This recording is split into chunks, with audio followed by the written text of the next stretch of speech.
begin in 1 minute. Good luck and good run.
It's too loud.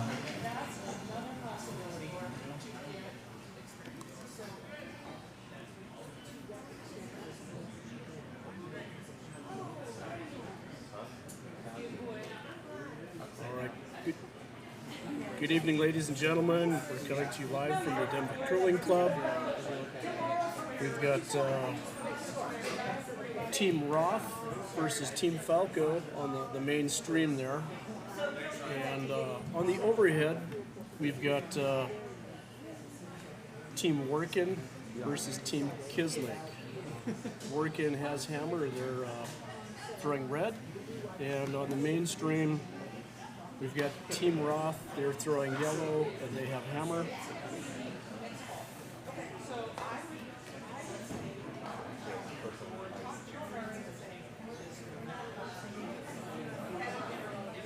We've got Adam Walter and Tim Murphy here doing broadcast. We'll have Jonathan Lee stop in here in a minute, provide some commentary also, and maybe some guest folks. But we're off and running with the semifinals here at the Mixed 4 National Championships.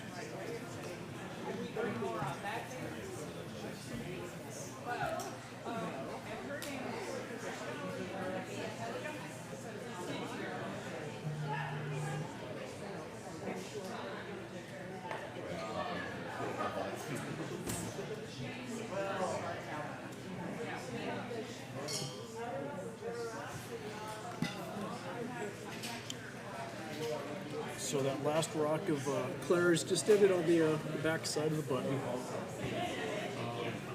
We are working on getting streaming for all of our sheets here at Denver Curling. As a nonprofit, we're in the process of raising funds for that, so hopefully we'll have that up and running next year. So that's kind of why you're seeing the mixed setup here with one game on the main view there and the other game with the overhead showing the houses.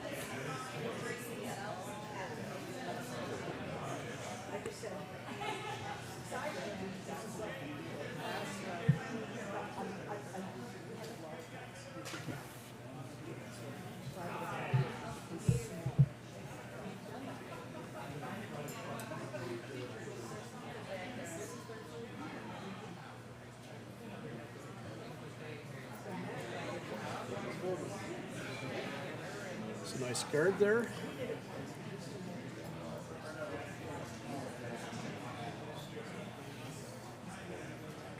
Looks like Nina's calling for a draw behind the guard down to the button.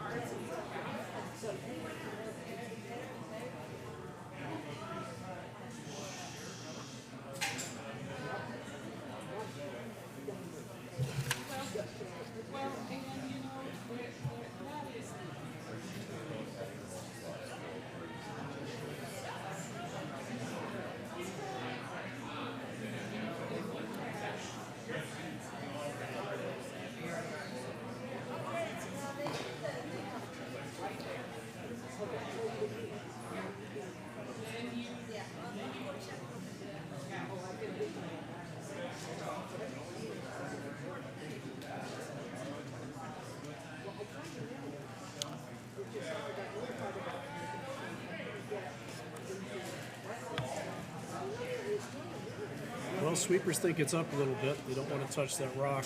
And we just saw the one before that kind of slip through there, so maybe that path is speeding up just a little bit, or maybe I misunderstood the shot call for the previous one. It's a nice shot. Team Falco is sitting 2. That one is just into the button on the right side of the house, and the other one is touching the button on the back side.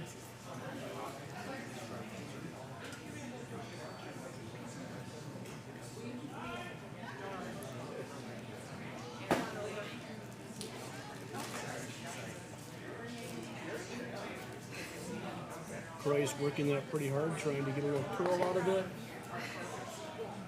They were successful with the double and also losing the shooter, so keeping the house clean.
Okay, looks like Dave's calling for a normal hit there.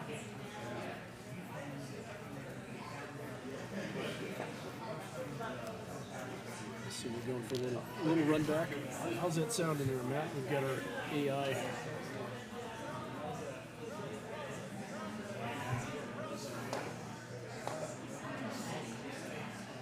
That was a good shot like that. Okay, thanks, Matt. Yep, bye.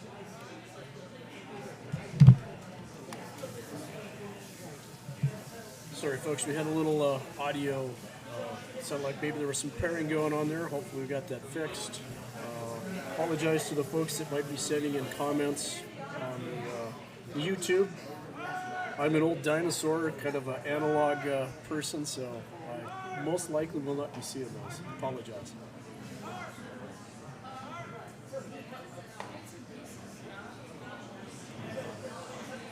Let's see if that... Yep.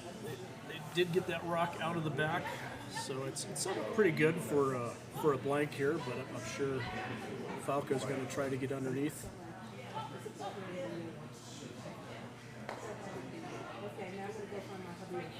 Okay, well, if you're watching Falco, they're over there. Okay.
Well, good sweep by Lance there. That rock came in just to touch the 8-foot, top of the 8-foot there.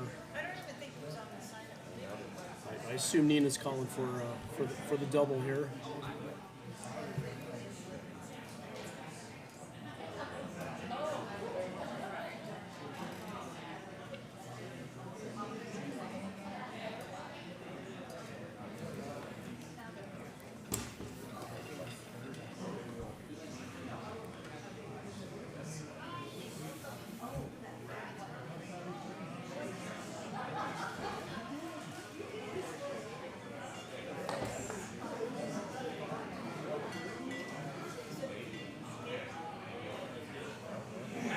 That was a nice shot. Wow.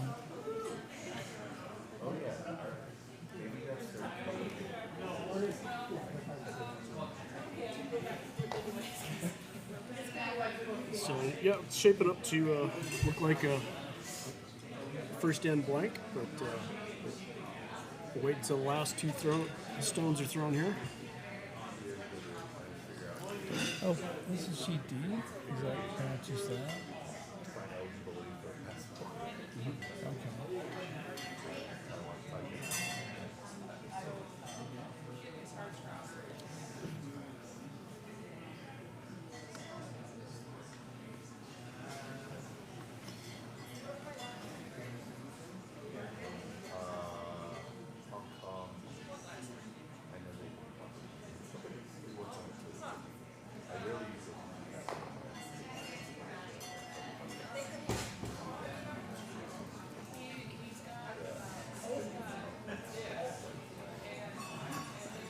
Looks like it's ended up being a biter in the back end, just into the house.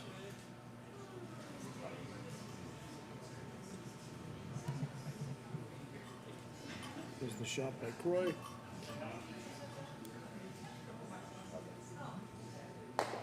Okay. And roll out for the blank. So that'll be a blank for the first end with. Oh, that's a blank on both sheets. Yep.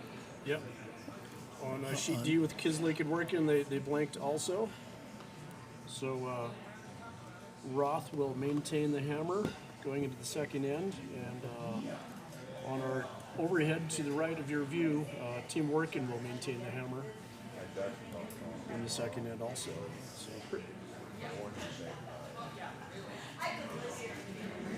So Adam, would you like to introduce the teams that we have playing here? My pleasure. On sheet D, which is only displayed on the overhead cameras, we got Kislake versus Workin, the two team captains. Both sheets are evenly matched. The teams, all four of these teams have won 4 games out of 5. And so here in the semifinals, we're giving them a chance to show their stuff. So, Team Kislake has the lead rock. Delivered by Dina Rosenberry. Second is Aaron Johnson. Third is my favorite, Lucy Bradshaw. With the team captain, Derek Kislake.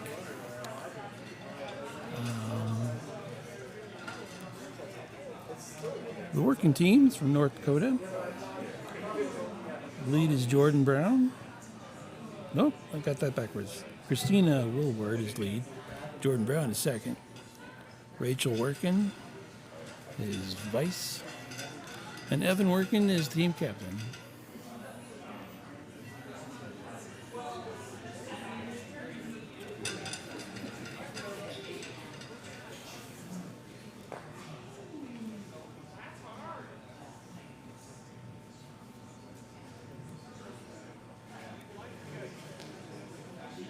Falco is red. Right, so Yep. Falco is red rocks on sheet alpha, sheet A there. So we've got Claire Moore is delivering lead for Team Falco out of the Denver Curling Club. Lance Wheeler is throwing second. Becca Woods is vice, and led by team captain Dave Falco. The coach for Team Falco is our beloved Brian Brown.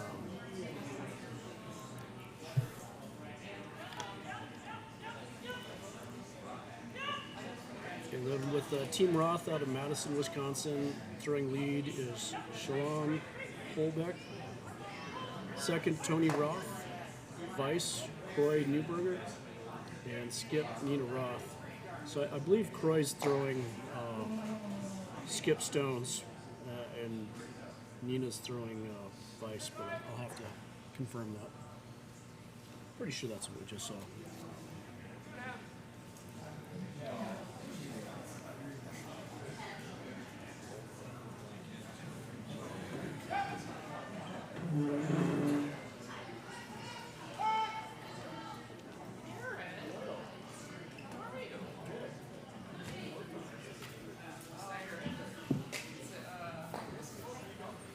Just got enough of that to make that takeout.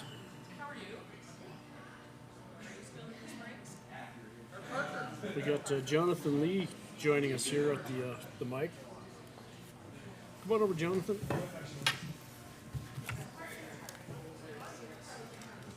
Just hanging out right now.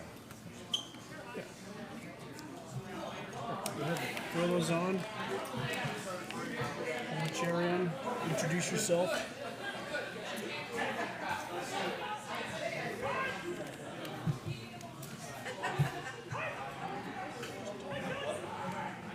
Yes, this is Jonathan Lee from Texas. Member of the Mid-America Association and representative on the board of directors for USA Company.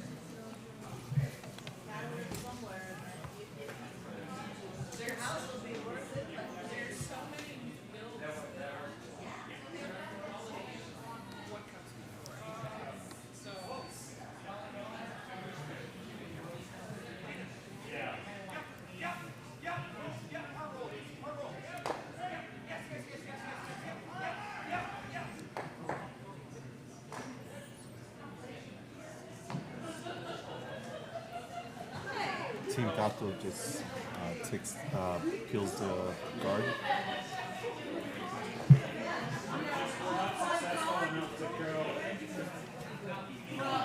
Well, we're not there, so. They just came in second to somebody else who's in it. Yeah, there you go. Oh, we're so close. Well, you should have showed the back of your shirts and then I would have known. Right? Yeah.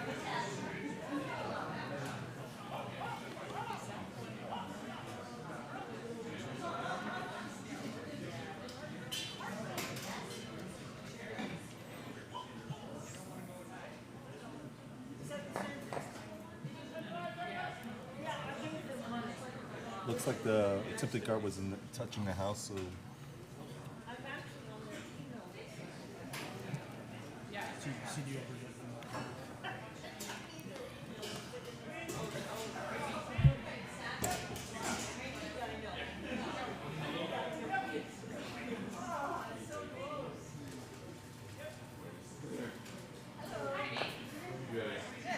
How are you? Good. Watch a little curling? Falco was able to hit the guard and roll their stone into the house near the team line.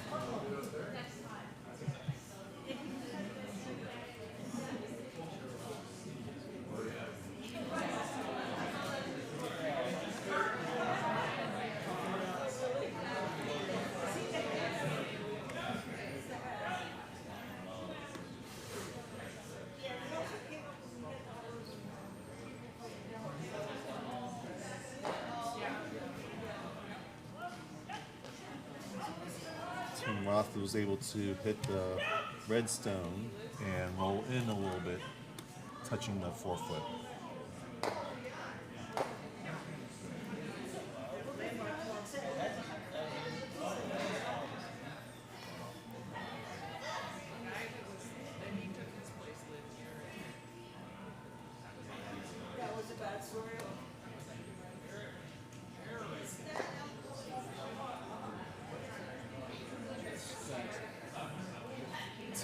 Roth just hits the stone and didn't stay in. They're looking to see if it's still in play. It's still in play, but not in the house. So, Jonathan, you were mentioning earlier that there's a competition among the different regions. You want to talk a little bit about that? So there's a competition among the regions. There's something new called the Regions Cup. Every region will earn points based on their performance of each of the national championship events, including Arena Nationals, U18, I believe, clubs, men's and women's, and mixed fours, which is the final event. There's 3 regions still in contention. I believe there are 3 regions still in contention to win the Regions Cup, which is Mid-America, which is MACA, Dakota Territories, and Minnesota. Awesome. That was this the last event of the season? Or? Yes, this is the last event to qualify to win the Regions Cup. Now, is this the first year of the Regions Cup? Yes, this is the very first year where USA Curling has implemented the Regions Cup program. That's pretty cool.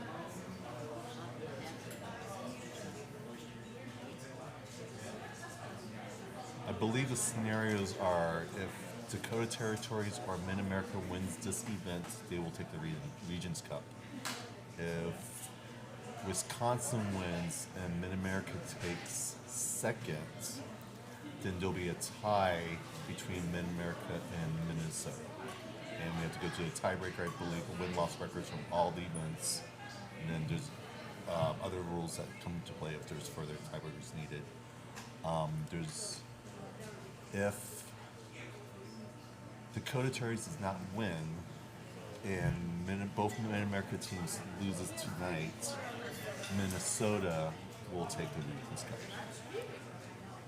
Really good. Well, that's exciting to have a new event like that. Something for the clubs and regions to compete in. Yeah. Bring some pride towards their own regions and areas. And allow clubs from the same region to support each other. That's great. Well, I think we got one more championship this year. We've got the 5U. We got 5U. Is that next week? It's this month and up in Seattle. I don't know the exact date. Looked like Tony just had a little spill there. Hopefully he's okay. Oh, he's up. What about arena championships? Is that in the fall or? Arena Nationals occurs in the fall. More than likely it'll be in November. The official information has not been released yet. And some of the regions have already had playdowns. The remaining will have it during the summer. And then there'll be a second chance qualifier at the end of August for those who want another chance to qualify. And the event will be in November. Great.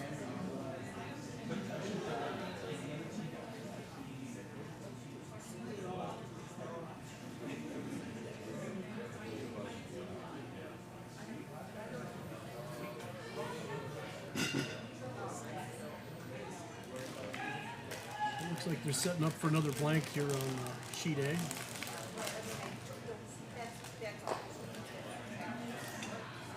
How are we doing on sheet D? It looks like Team Kislake is sitting 2 in the house.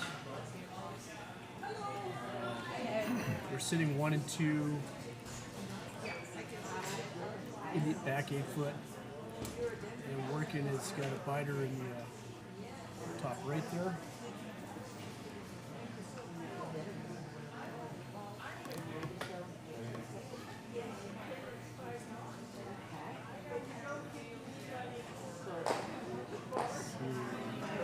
Take that last shot by Team Working.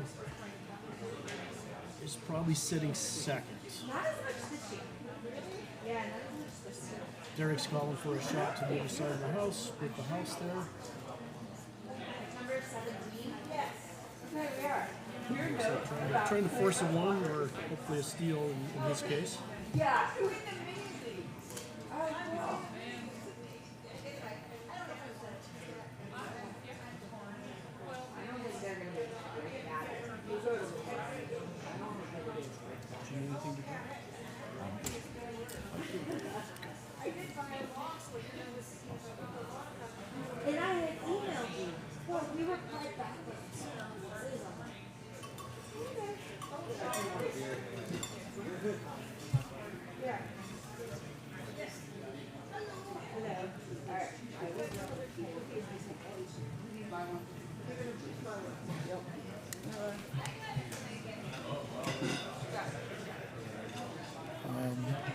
That's the second skip rock on sheet D for Kislik.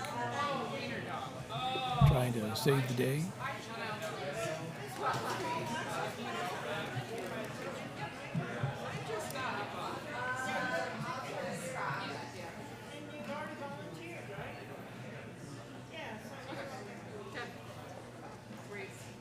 Split the house.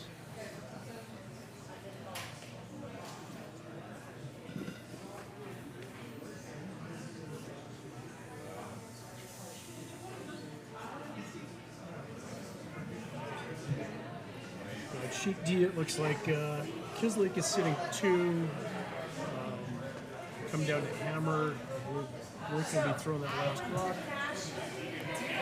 Looks like they're calling for a hit, would be my guess. A hit and stick will give them 1. If they can double that, the double is there. They could possibly get 2.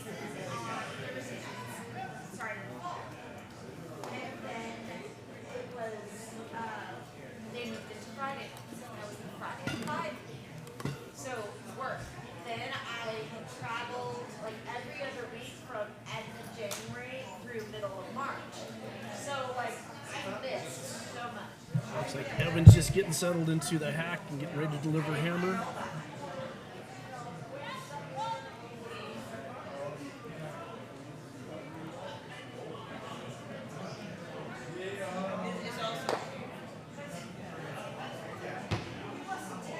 Hit and roll. So close. Just missed the double.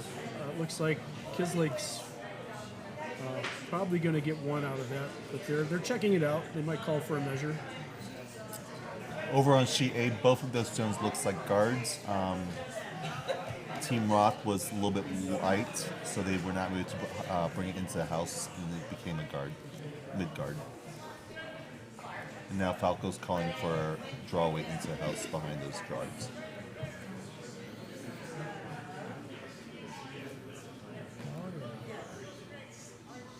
Okay, we're measuring on sheet D. It's a great sweep by Lance and Becca there to get Claire's rock back there. It's a great spot, sitting behind 2 guards. It's just outside the 4 foot, almost touching it.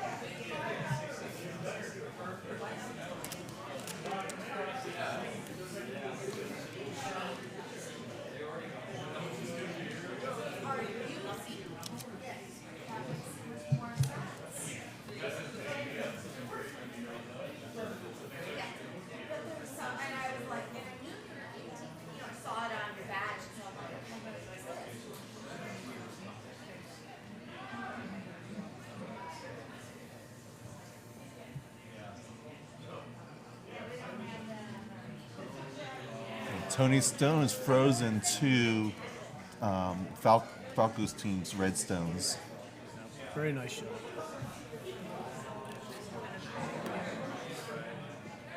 Yeah, great sweep there too. Giving that rock to corner to it.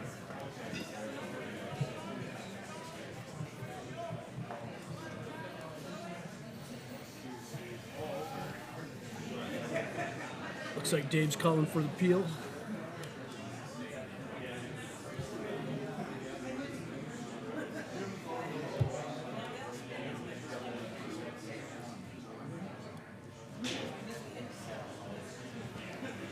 Okay, Perry Cunningham posts the score on sheet D. We got 1 rock for Team Kislik. So the score on sheet D after 2 ends is 1-0. Kislik ahead. That's a great peel on sheet A. All the stones are out of the house.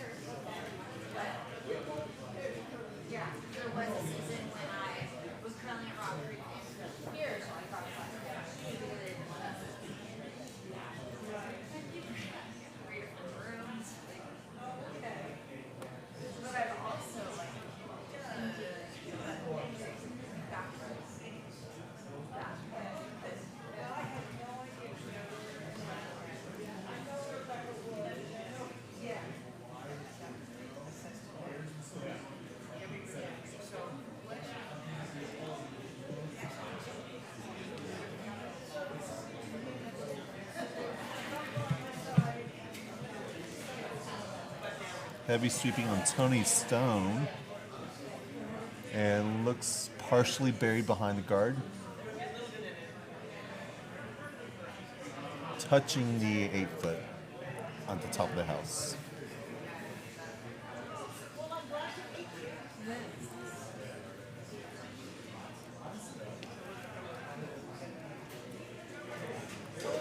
I didn't see the call from Dave there. Is he calling for a little... I think he's trying to figure.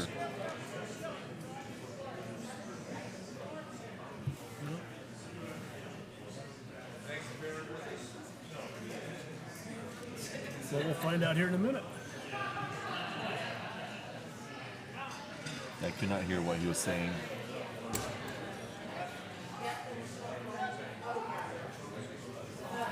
If it's down weight, they should be able to get around that chip in. But if they clear the guard, A little bit tight, and they tapped the guard. Yeah. Did not touch the stone in the house. Now the stone is completely open.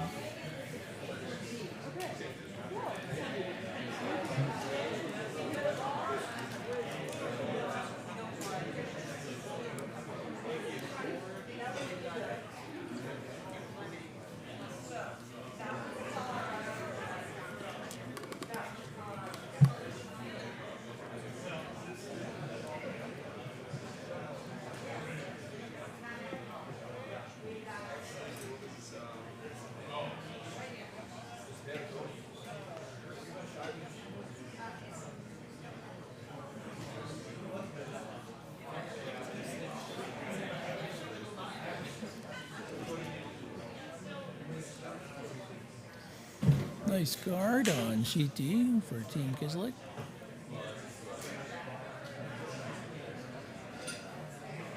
Dave is calling a hit and roll on the stone, or thinking about calling a hit and roll, but he's also contemplating a double.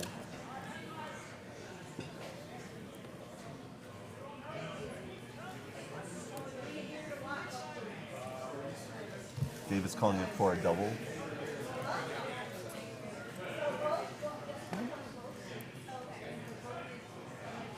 Nice hit for Team Morgan.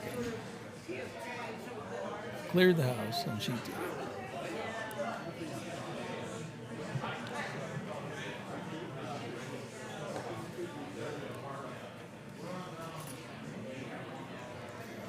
Team Falco ended up being a nose hit, no double, so Team Roth is now sitting one in the house.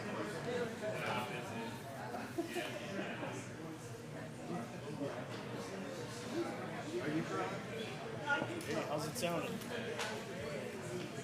Okay, good.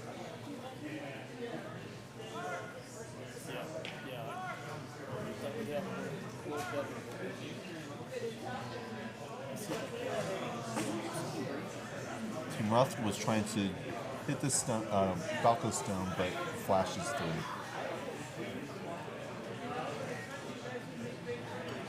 Now Falco Dave is calling for a hit on Roth's stone.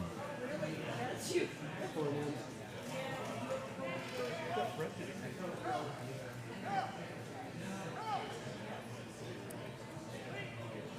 believe there was a signal that the stone's a little bit heavy.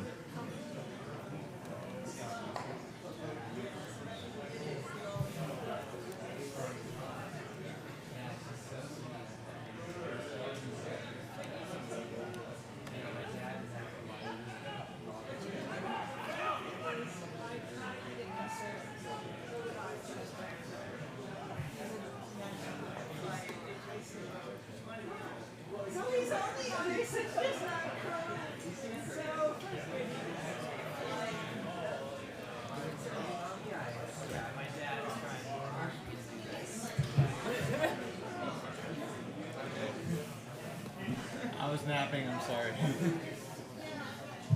So we're going to have Dean Gimmel join us here at the beginning of the next end. So that'll be good. Always some colorful commentary from Dean. Mm-hmm.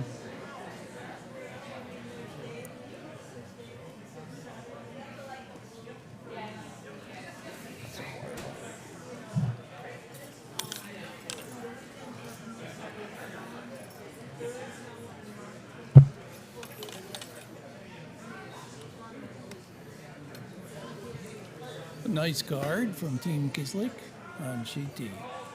Once again, he's lined up 2 in the house. And Team Working's got their work cut out for them.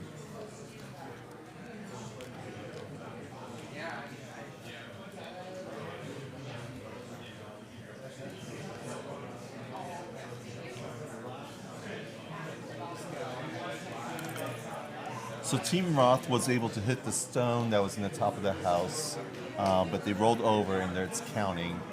Both teams have 1 stone in the 12-foot, but Team Roth's stone is counting. Thread the needle. Nicely done. Dave called for a hit of the yellow stone. It's Dave's first stone.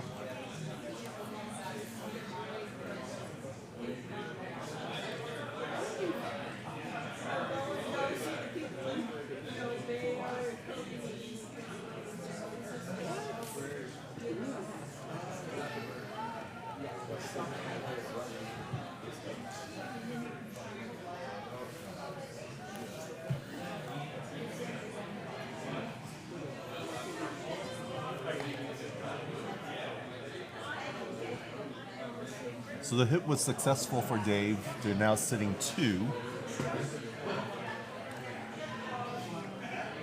Roth is probably looking at see the possibility of a double. At minimum, they probably need to hit at least 1 of those. Well,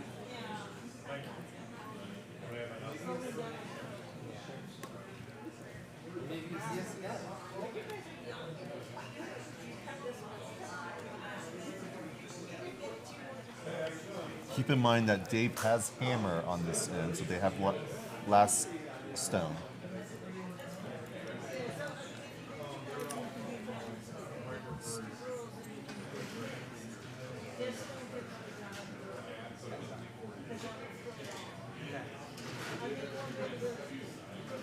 looks like she's calling for a double takeout.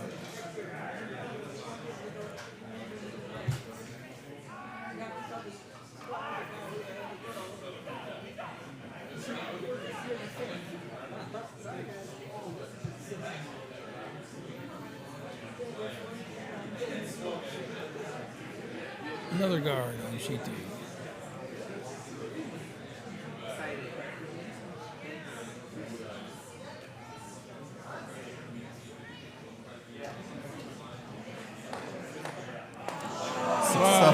Successful double by Roth. Her stone did not stick around, so the house is completely clear. Let's see if they're going to call a draw or a blank.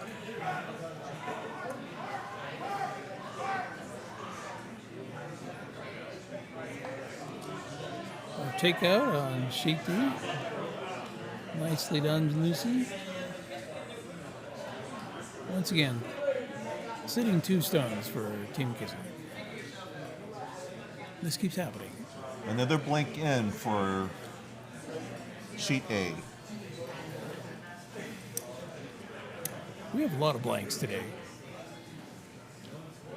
Statistically, I believe when you're down 1 with hammer, you have a 40% chance of winning. So you have to score to points to increase your probability of winning.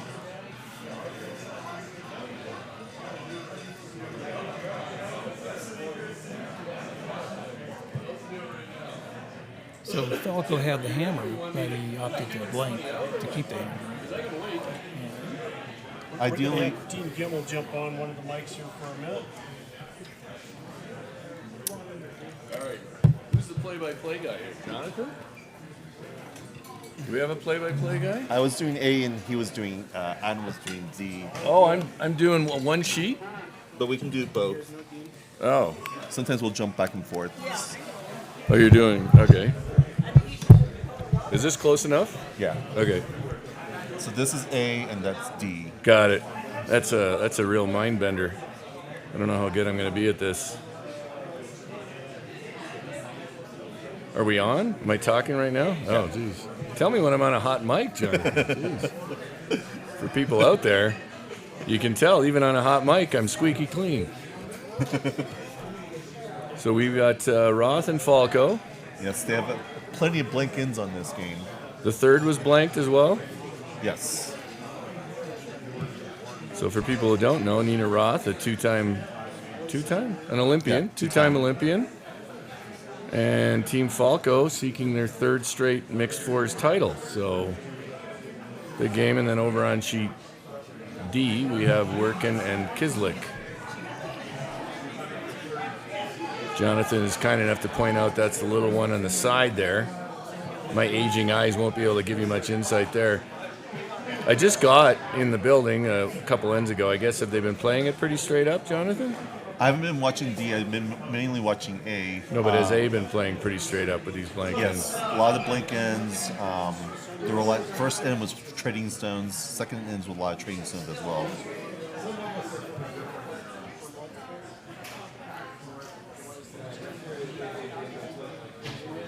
And during the third end, Dave chose to do the blink in because the advantage of just scoring one is not. It's better to take the hammer again and try to. Well, try it'd to be take completely unwise to take 1 and 3 in a 1-0 game. So Yeah. they certainly know that. But the this mixed team, Nina's team, this is their competitive league team. Croy Nurnberger, some people might know, played a long time with Craig Brown over the years. Used to play third for Craig. He used to play against Croy quite a bit. And Croy is also the owner. I'll give him a little plug. The owner of Endgame Curling Brooms. So I'm quite sure they all have Endgame brooms.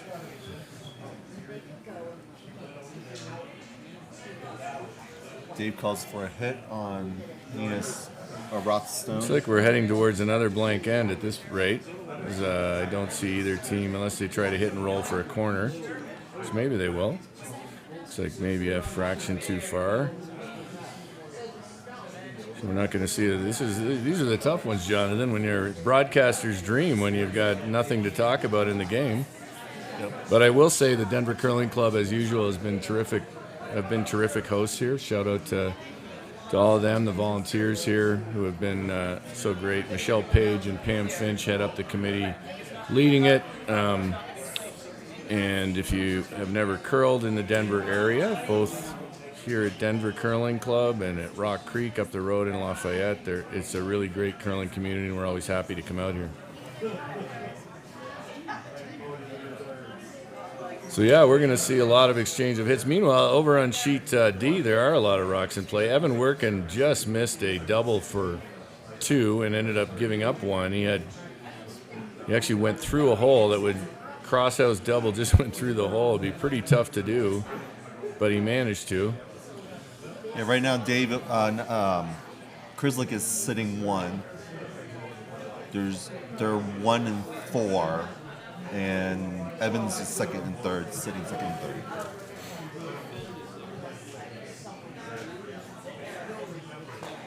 Another trade of stones on sheet A. Yeah, I think we're headed to another blank, so I'm going to make a wild prediction that the score after 4 ends will be 1-0. We can call it right now. Unless we have a skip peel on the last and end up with a nose hit or something, but I doubt it. Nina Roth is one of 3 women skipping in this year's Mixed Fours Nationals, which is exciting. We have Gabrielle Coleman skipping her team out of the Bay Area Curling Club, and Courtney Benson was skipping her team out of Duluth. From Minnesota. So it was Nina skips but throws third. That's a pretty deadly combination in mixed too, if you want to do that. But the other way, if you have your skip, you end up with on Gabrielle's team, they had Abby Lynn throwing second, so it's a good player, that worked. But it's nice to see more women skipping at this event. There's no reason why that couldn't happen all the time. Lots of sweeping on Dave's team trying to hold the stone, and looks like Yeah, he's going to hit and stay there. I don't know what they're lining up. I can't see from where we're sitting. I can't see that sheet, but it looks like Evan is lining up some sort of angle run. I don't know if this is his last one or not.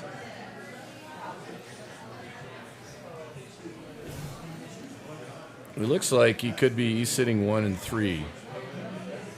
So maybe he might just, well, he doesn't have the broom to be tapping them. Sorry for anybody watching. I can't really tell from that position what. Where Evan is, I believe it's 1, 4, and 5. Isn't he's yellow though, isn't he? Yeah, 1, 1. 4. Isn't he yellow up top? I believe. Oh, he's redstones. I was thinking he was yellow. Oh, sorry, I got mixed up too. He's throwing Evan has red. 2 and 3. So I think what he's trying is this long angle double. If he makes it, he probably just spills off of the other stone. Here it is, right here. He's going to be close. And he made it. There it is. 6-3. Yes, Big shot. 6-3. Big shot for work, and after he just missed that crosshouse double, I think we got it right just as it was coming down. That's going to be 3 for work, and so big end for him. Big shot. Misses that. They go down to the break down at least 2, I think. So big shot for work, and I think they get out to a 3-1 lead with that. Meanwhile, in the other game, we're going to watch Nina Roth throw a hit. Nina probably with one of the most technically sound deliveries you'll see. If you want to model your own delivery on somebody, this is a pretty good one. Always has that handshake finish. Never, like a lot of us, not jumping, dropping down right away or anything. Really good clean release all the time. Just nose on hit. And Dave is calling for a hit on Nina's stone. Yeah, I think we'll just, they're content to, it looked like Falco at the start of this end was just content to play for the blank. I think 4 down 1 is kind of an end to press on, but maybe he's going to try to blank 5 as well. This might be a good case. He's making a case for the 1 blank end per game rule, which I actually think is worthy of serious consideration. It's about the simplest solution for too many blank ends that I've seen or watched. We tried it, I guess they tried it in a Grand Slam. They also tried no back-to-back blank ends, which I don't think worked as well. The nice thing about 1 blank end is you might want to, often you like to blank, say, 7, and that would sort of prevent you from considering blanking early in the game. That's Croy Nurnberger there. Funny thing about Croy, he has one of the more upright deliveries, but he can throw it really hard. I haven't seen many players with deliveries as upright as his who throw it hard so easily. So they're going to have to work to get this one here, though. Looks like it's going to just settle in. I think it's in the 12-foot.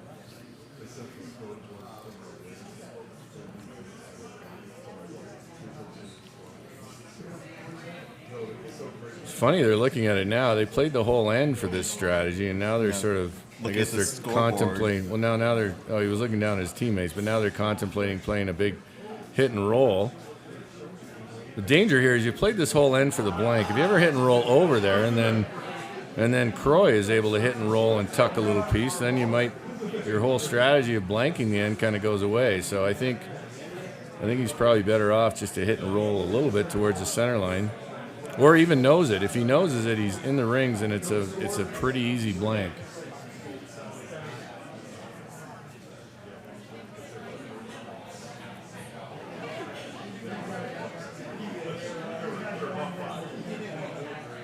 Dave Falco.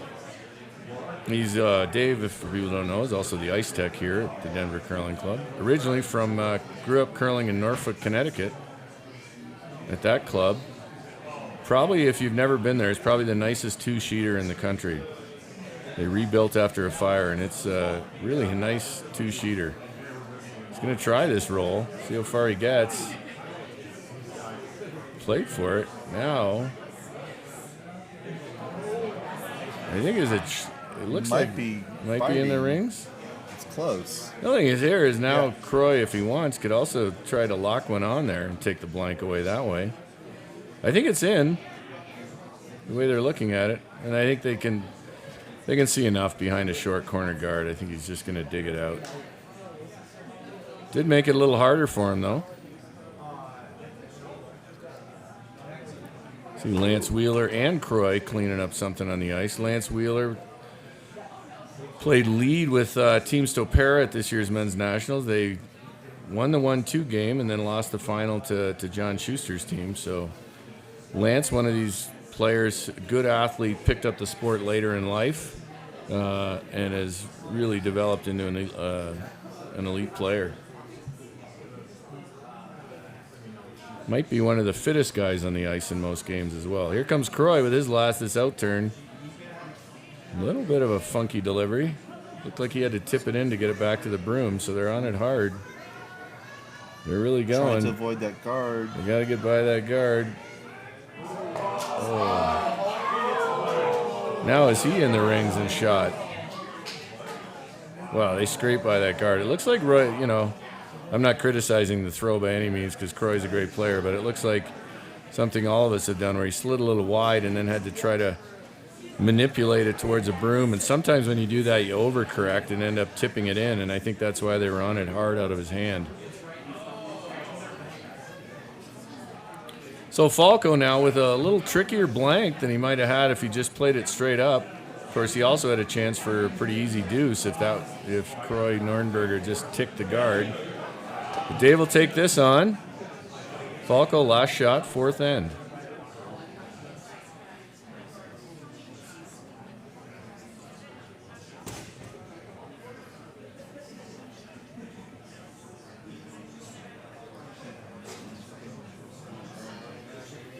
You have no shortage of perspectives with their stream here. Lance Wheeler just keeping it clean. It's got to be pretty close. I think he's got it fine. So a couple well-executed skip stones, actually, and make it another blank. So after 4, the score will be 1-0 for Roth over Falco. Falco will have last rock in the 5th.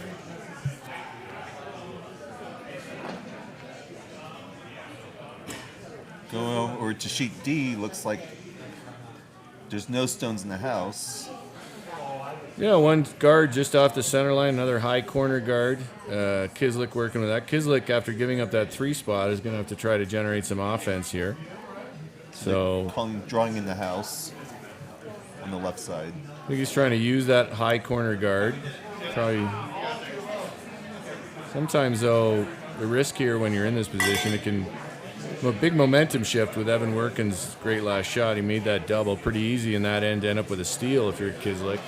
So now you have to shift gears into the fact that you're down and play a little more offense. They're working this one hard.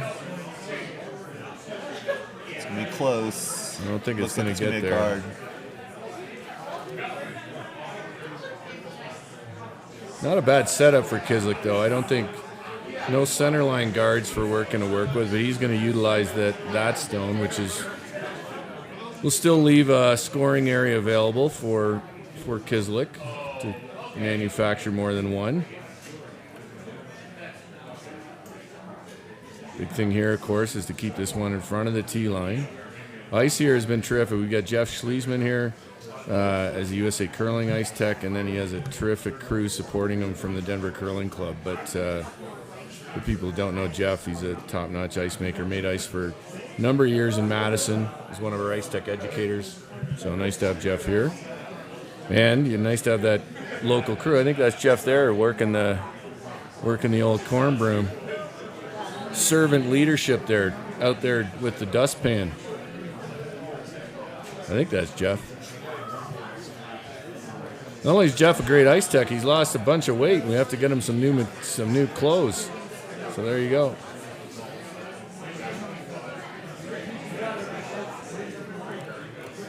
So Kislik in a bit of trouble here, but he still has rocks to work with.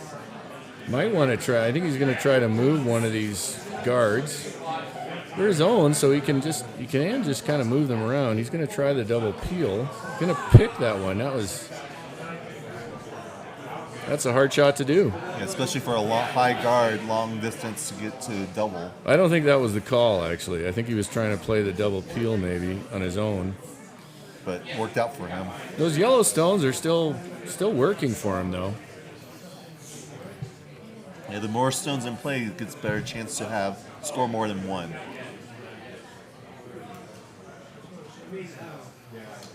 It also gives the risk of allowing the other team to hide behind things as well.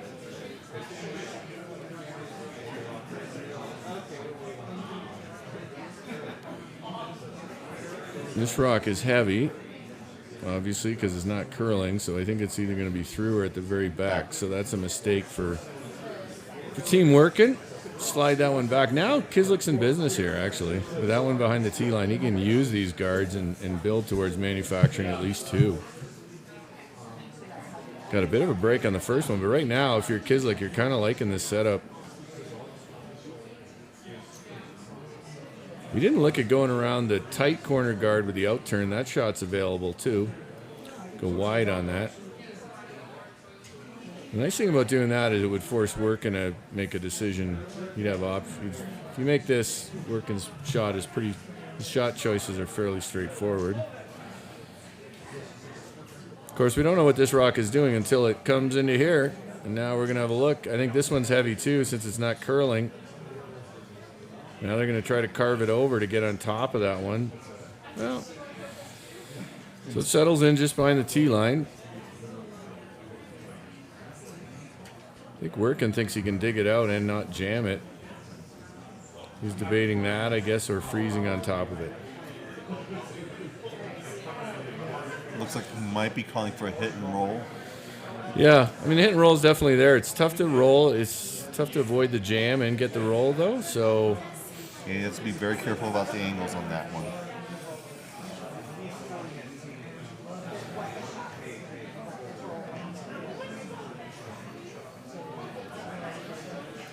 It's certainly a natural jam, and I think to make the roll, you have to hit it so thin to avoid the jam. You might spin out. Yeah, you might roll out or roll too far, but he's here in the semifinal, and I'm not, so let Evan decide what he does. Evan, one of the North Dakota boys who throws with a tuck delivery. We're not going to see it, I don't think, but tuck delivery with a corn broom still, a taped up corn broom. There it is. There's the delivery. Evan also competed at the men's nationals with Team Hodak this year. And he was at the club nationals too. This one has some curling to do though, and that's just a flash through. It's just a miss. Might have been so concerned about not jamming it that he threw it a little too concerned. Didn't throw with enough conviction.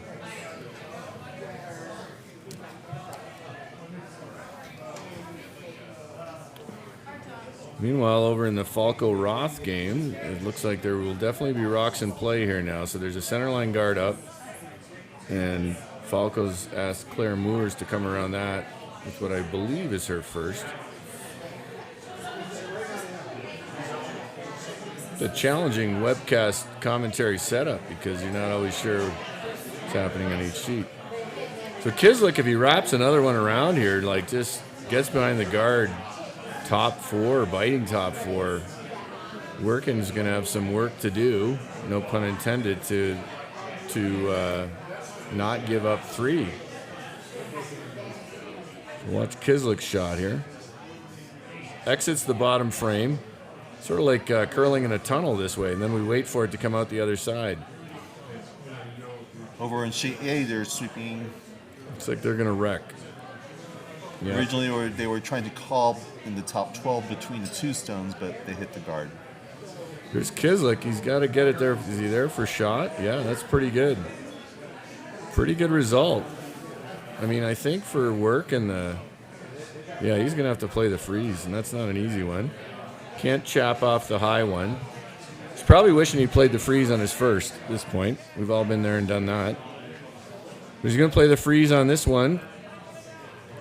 But he needs to lock it right on. He can't bounce off either, or he'll be giving that three that he scored with his great double. He'll be giving that right back. So Claire Moores is going to slip just deep, but still in the rings over on Sheet A. Biting the back. So Falco does have a nice setup after that. After they wrecked on the guard, Team Roth. He's got 2 corner guards up. Belonging to Roth, but he doesn't really mind that right now. And he's lying 2. Watch working here with his last, trying to tough freeze to take away a big end.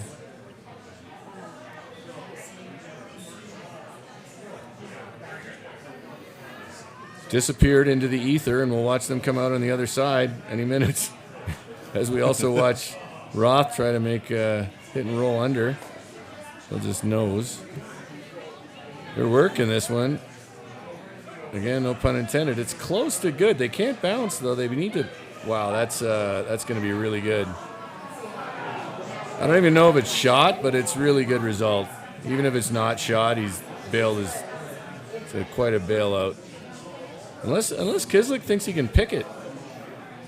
Yeah, Dave called for a hit and roll. They were just cleaning and now sweeping. I think Kislik thinks he might be able to pick this for... I don't know, though. It feels like, well, it might just jam on the back. It might be a pick for 2. If you pick it clean, it's for 2. If you pick it and move it far enough, I think the yellow might travel over and jam on that red in the back 12 foot. I'm not sure. I'm looking at a thumbnail of it, so it's hard to decide. Yeah, the backstone's a huge risk. Or a huge concern. Well, he's just. I mean, I think it's definitely worth looking at. They're not sure if they're shot. If they're shot, he could. It's actually still a tough draw for. This isn't a bad call, man. Draw the button. It's not a tough, easy draw through that port. It doesn't open the right way. If you play the in-turn, you're going to run out of the button, and then the other way you're going to sort of chisel off either working stone or your own. Looks like they're electing to play this angle run.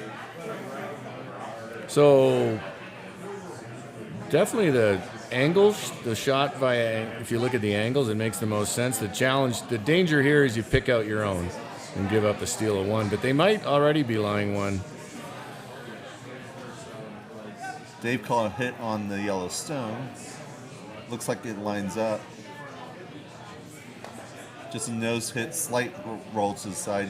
They rolled over, so the more these stones start to group together, the more Roth has a chance for a double over there. They're trying to find a way to get to a double and get out of the end. That's what Croy will ask Nina to do. I mean, I think there is actually a double and a long roll there, but let's see what Kislik does. Oh, maybe they've reset? No? Okay, they are. They tried to pick. Pick for, just a little too thick. So it's just 1 there. Hits it a little thinner. He's definitely getting 2, I think. So a good try by Kislik. We'll see if Nina Roth can make this double here. Sort of playing it a different way than I might, but I certainly don't have all the answers. So he needs to cross the face of it just a bit to catch the one at the back. It's close. Oh. Missed the back one by a hair. They were on it early. Croy called them on early to hold it straight, and then they tried to carve it right at the end. A good throw. I don't know why. I mean, it's probably due to the playing the straighter side, but it does feel more. That shot felt more natural with the intern, but it may be related to the ice conditions. Jonathan, I'm going to watch the end of this end, and then I'm going to go talk to more people. So we'll get through. This might be hitting and rolling out here from Becca Wood. Yeah, there's the break that Roth needed. That's the trouble when you're trying to trade hits that deep, that early in the end. Now, the only problem here for what Croy and Nina are going to discuss, if they hit that, it's way at the back. Probably just gets ignored by Dave, by Falco. If you hit and roll out, it's bad. But even if you stick it, nose it, I think Falco goes around that corner guard. So they were considering whether they chase around the corner guard themselves. Do you think they would try to switch over to blank end? Well, Falco might now, but he does have a corner guard up. I mean, I think if that'll be his decision. If he wants to hit and play for the blank, he'll hit this one. But I think he's going to go around the corner guard. Yeah. I like this call. I mean, you have a good chance to manufacture a deuce think you'll probably see, if they make this perfect, you'd probably see Croy play this relatively short run back, but it is his own stone. So Rebecca Wood can, put a good one here, and he used to get buried. You'd like to be in front of the tee, but even if you're behind, you still have a chance at 2. They are right off it, though. This is heavy. Yeah, they're evacuating the sheet on that one, so Croy's going to put a broom down on it, but I don't think he's going to have to do much work. It goes through the house. So now I think we'll see Croy come around that. He's going to wrap around it. Well, that's a lot of ice. He might just be going top of the rings. No, there's a little less. There's a lot of curl here, but... So, with 2 misses there, rolling out from Becca Wood and then going through the ring, she won't be happy with herself after this end, but she's a good player. She'll bounce back. But right now, Croy and Team Roth have a real opportunity to put some pressure on Dave Falco with his last ones. So Croy Nurnberger outturn draw.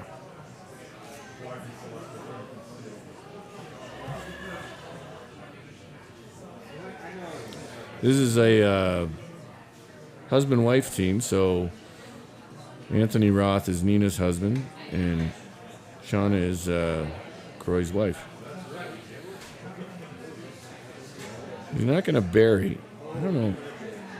I thought that did look like a lot of ice, but opportunity here for Falco to generate 2 with his own skips rocks. Come around that, freeze, hit and roll behind it. It should be at least half exposed, might be fully exposed. I don't know if he has to. He's probably going to try the hit and roll, but with that other yellow over there, it doesn't really have to. The key is maybe if you could freeze on it or just play a quiet hit and roll. Oh, they're going to look at the double, too, the crosshouse double. He missed that, though, and then Croy has another better chance to come back and make the shot he just threw a little better, and then you're definitely getting forced. We're going to look at it.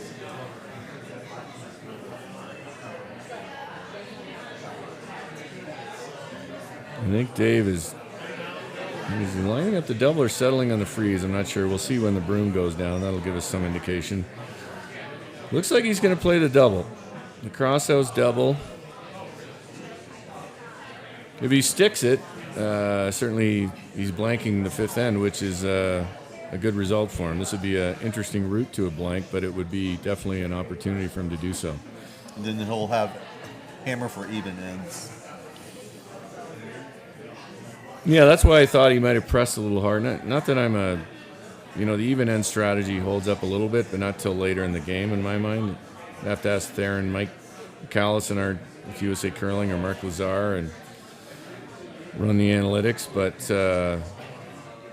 I think the analytics say you're still better off trying to score 2 early. You get later on where you can have 2 hammers to the other team's 1, it's certainly valuable to blank. Yeah, for the last 3 ends. Here comes Falco looking for the long double.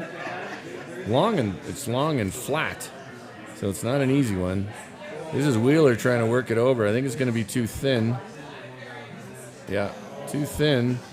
And here's the problem now, is now Nurnberger's throwing the same shot he just threw. He can probably make it a little better. It's going to take less ice. He had Nina move the broom in. And he had plenty of room by it, and with the last one, Andy was a little heavy, so he throws a little lighter. He's going to bury one, and Dave will have to probably draw the 4-foot for a single point. Based off of where the broom is, it's probably about 5 foot of curl. Yeah, there's been at least that in most games here. So Jeff Schliesman was on part of the ice crew with Sean Olesen and Frank Mogavero at the. Dan Ostheimer was there. We had a lot of Americans on the ice crew for the World Men's in Utah. For people who don't know, what we do at championships is it's either Sean Olesen or one of our crew that includes Frank Mogavero, Schliesman, Scott Belvich, Sean Stevenson's another one, Lauren Rich is another one of our top ice makers. Lauren's a dual threat because she is also the director of member services, so It's multitasking. I don't know what he's looking at here, though. I don't think he's got a. I think all you have is a draw to the draw full 4. So even if Falco makes this successful end for Team Roth, they get Hammer playing 6, tied. Interesting to see, though. You give somebody of Croy's caliber, you give him 2 shots at the same shot, 2 chances at the same shot. There's a pretty high likelihood he's going to make the second one if he missed the first. So Falco now needs a draw here. He's got one of the best sweepers in the business, and Lance Wheeler there, and Claire Moores, but Lance is one of the better sweepers on the men's side.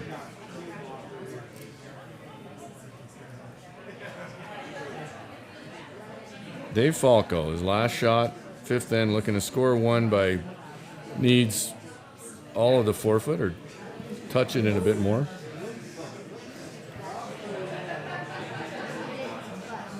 Uh-oh. He may have taken the broom out of Wheeler's hands here.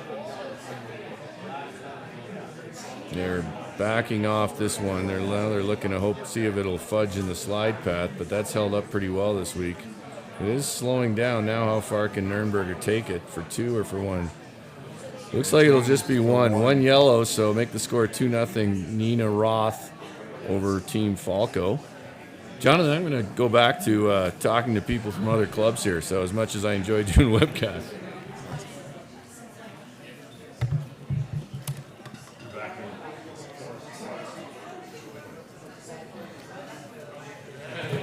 So Adam's going to be joining us again.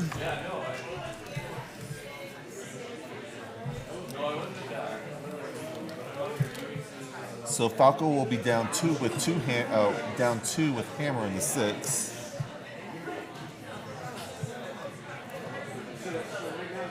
Statistically, when you're down 2 with Hammer in the 6, it's going to be about with 3 ends left. It's going to be about 20%. So he really needs to score at least 2 in this end.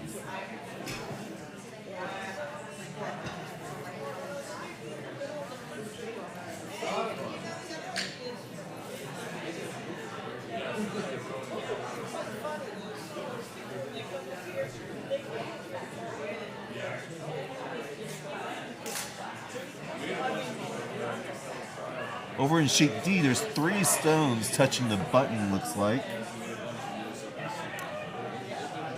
I believe Evan has 2 stones in there, and he's about to bring in a 3rd one. Derek has 1, and he's... So it looks like Evan was able to hit a stone, but it spit his own stone out. Derek is probably sitting closest to pin on sheet D.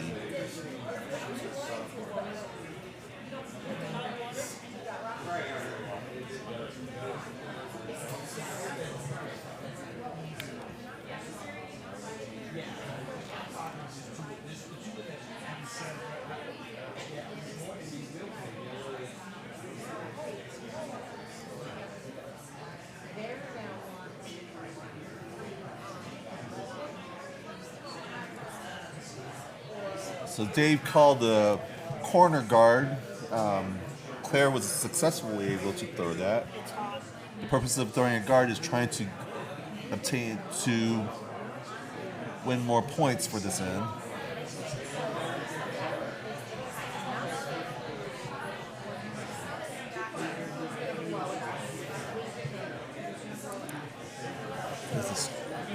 So 3-2. The score on sheet D is 3-2.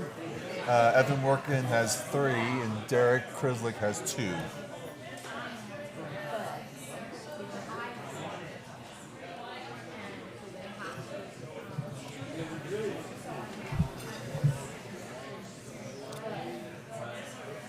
guys need anything? Maybe a little pasta. Sure. Yeah.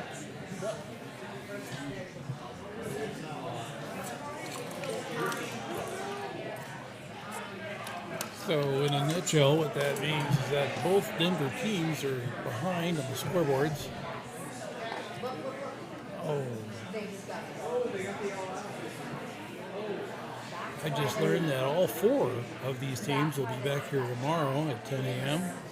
The 2 winners will play each other, and the 2 losers will play each other. So there'll be a gold medal match and a bronze medal match at 10 Mountain Time tomorrow, which is also 11 Central, 9 Pacific, and 12 Eastern.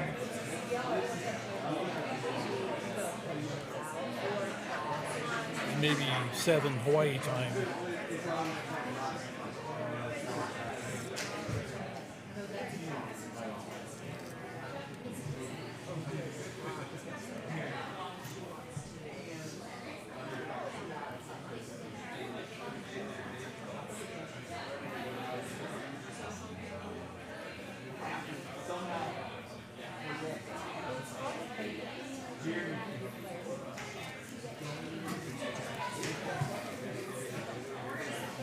So Team Roth is right now sitting 1. Dave Falco's team has 1 red stone touching the 8 foot at the top. Both of those stones are behind 2 yellow guards.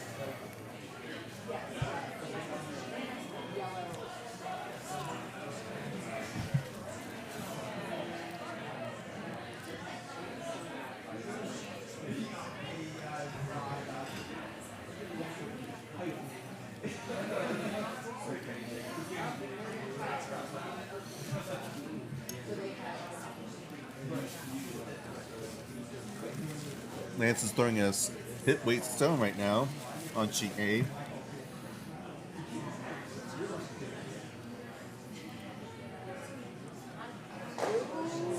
Successfully peels both of those guard stones.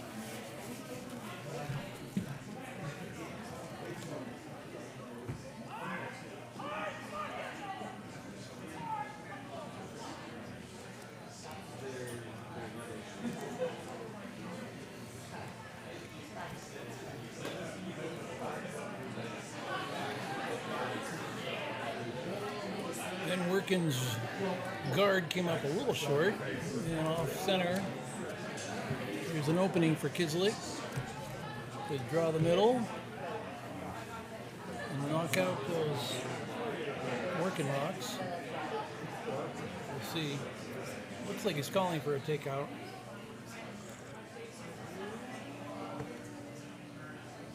Over sheet A, both of the sweepers are sweeping really hard. Looks like it was a little bit.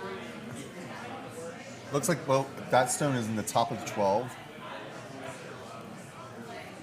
Oh, okay. And I believe Dave will probably call for a hit. On sheet But he D, calls in Lance to come in to see what other options there are.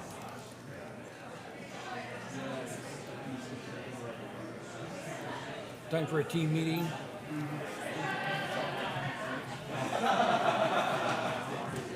On sheet D, Kislik cut Workin's lead from 2 down to 1, but now we're probably going to draw in a second and see where this winds up.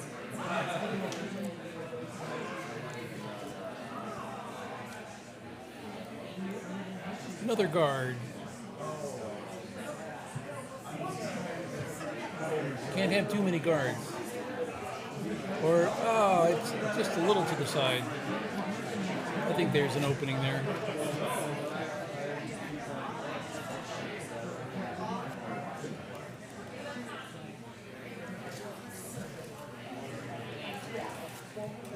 I think Dave and Lance have gone through about 47 iterations. This way, that way, come on. That'll work. Just hit it straight back.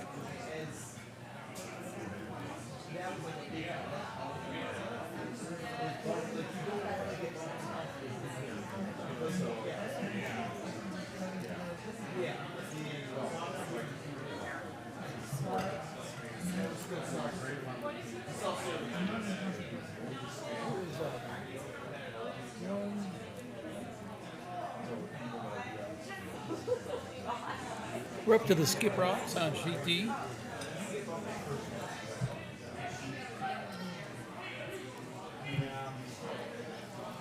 Looks like a draw to the center.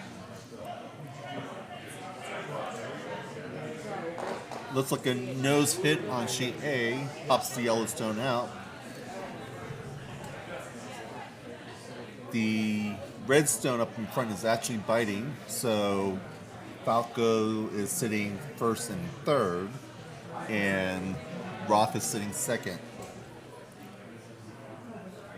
in a full 12. Curl, curl, curl. Oh, just barely. Hair wide on CT. Now it's an obvious target.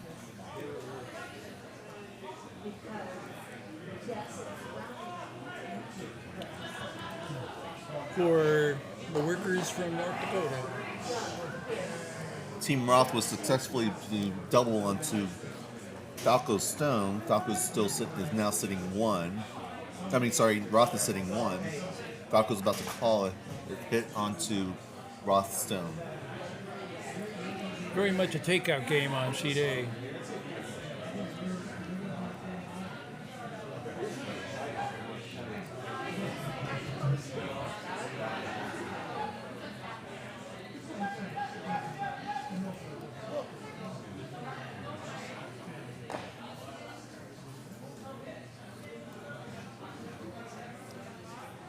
Redstone is sitting one. It's only a nose hit. Wasn't able to roll behind any of the guards.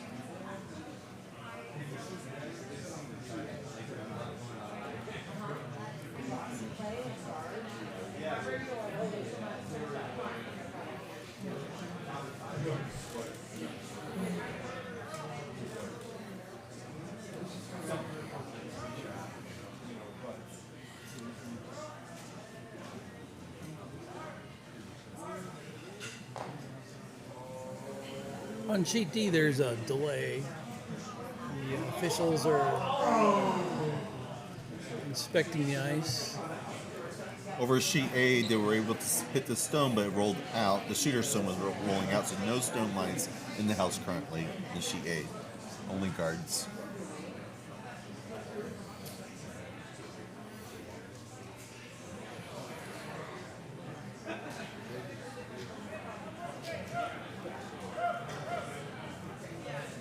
Lance is sweeping heavy, trying to bring the stone into the house.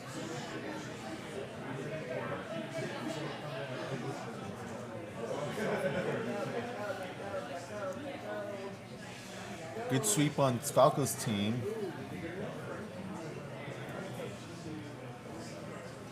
Looks mostly buried.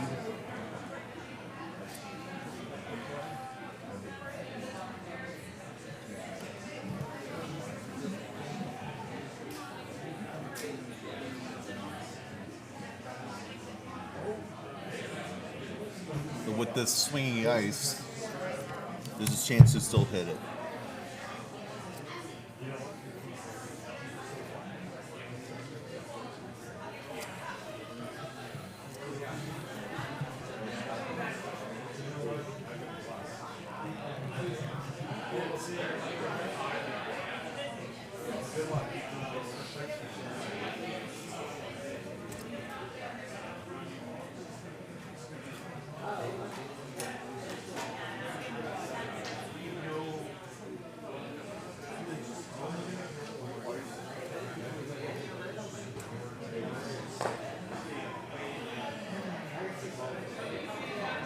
So Nina was able to call the stone, hit to her own, but roll into Dave's stone, so Dave's stone is no longer buried.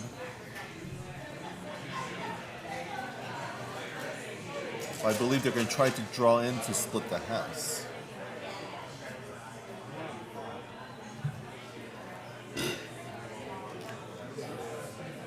Okay, back in action on sheet D. There was some kind of adhesive stuck to the handle on the rock. It's cleaned off now. Apparently, just got noticed. Of course, Working just drew the center. Nicely done. I might have set up a double. Dave's successfully, if he successfully buries this stone in the top 4, he has a good chance, a decent chance to get score 2 in this end.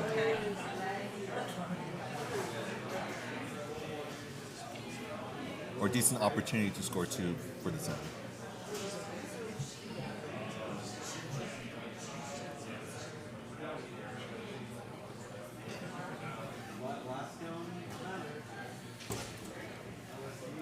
Second rock for the skip on Team Kislet.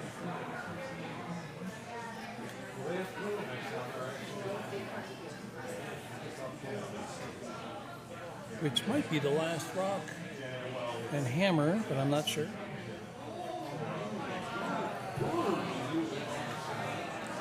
Time to Derek to save the day. Dave was able to bury the stone and touching the top 4. I believe they can see a small amount of the stone behind the dart. Draw the center.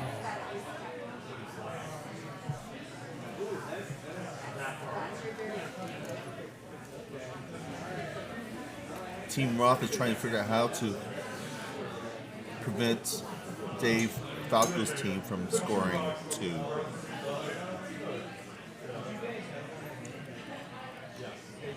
Okay, now we're up to last rock on sheet D. Working as hammer.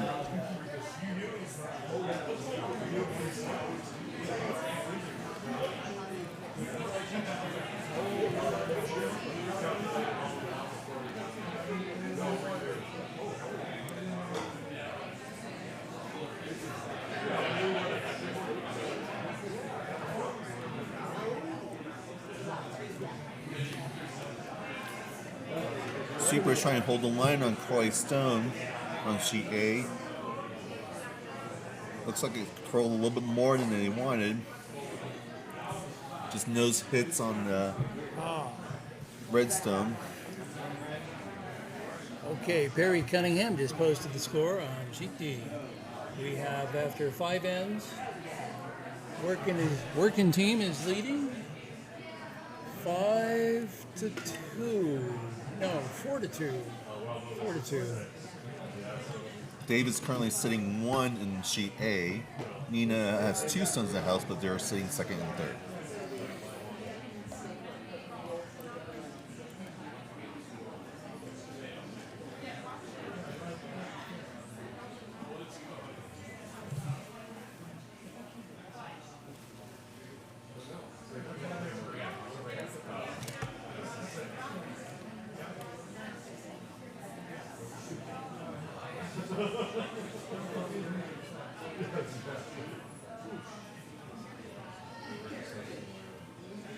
This is Dave's 2nd stone, his hammer stone. All he needs is a clean hit on the yellow stone that's sitting, and he should be able to score 2. And Nicely done. Round of applause. sheet A is now tied up at 2-2.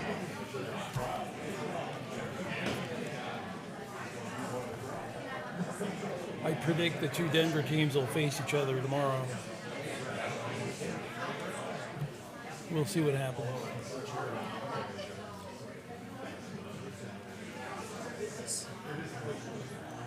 So going into the 7th end, the teams are tied on sheet A. Team Roth will have hammer.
Not quite. Sailed through the house on sheet D. Sheet A calls a technical timeout to verify whether or not this Dave's Falco stone, stone from the red stone, whether or not it's touching the house or is it a guard. We got just a thing for that.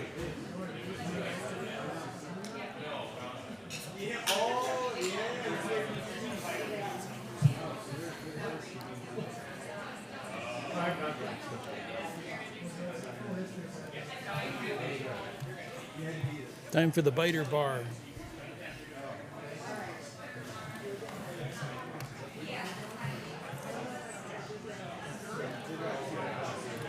So the biter bar just measures if it is exactly 6 feet to measure whether or not the stone is in the house or not. If it touches the stone, that means it's in the house. If it does not touch the stone, that means it's not in the house. And it's considered a guard, and that ruling will carry through towards the end of the end when they calculate the scores. But which is it? They used the biter bar, but now I'm not sure what it was. I think it swung through, and it's a guard. But I couldn't tell the. Oh, here they come. But more than likely, it was a guard because Team Rock did not hit the stone. Good point.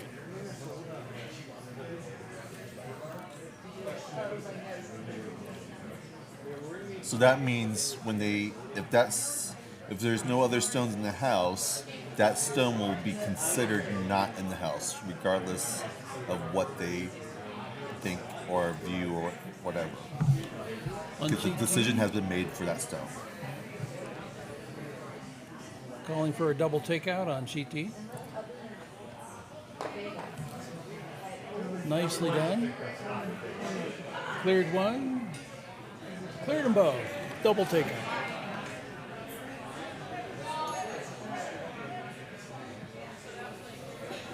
And stayed on the rings.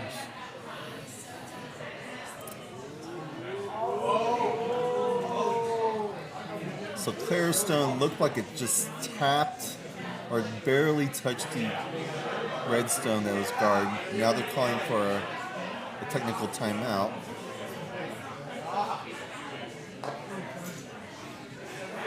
And because it might have touched the stone, might have moved the guard stone, so they might have to use the biter bar again to make sure it's a guard or not.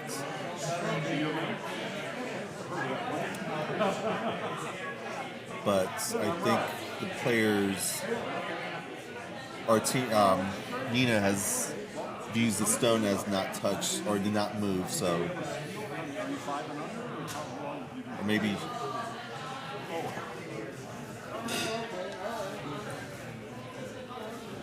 Actually looked like it might have moved enough to touch the house, so that's why they're calling for a hit. Yeah, it is a nice place. How long have you been out of Michigan now?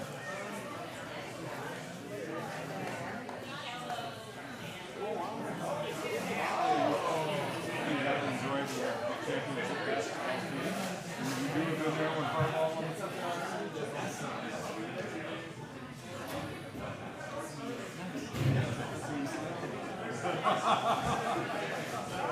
I was there when Magic Johnson won. In 1970, he lived in my dorm. Yeah, he lived in my dorm. Yeah, that's what senior year. Yeah, a long time ago. But it was cool.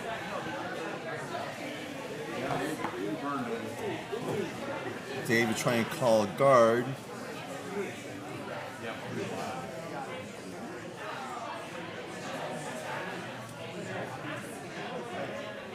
And successful center line guard. Nina is going to try to call for a hit and peel the guard to the side. And roll the shooter stone to the side.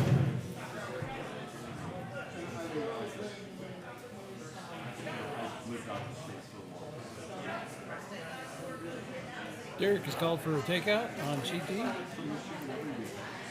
We'll see what we get.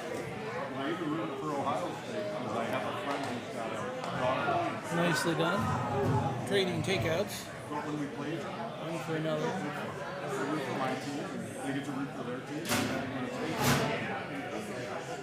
I'm not die hard my life.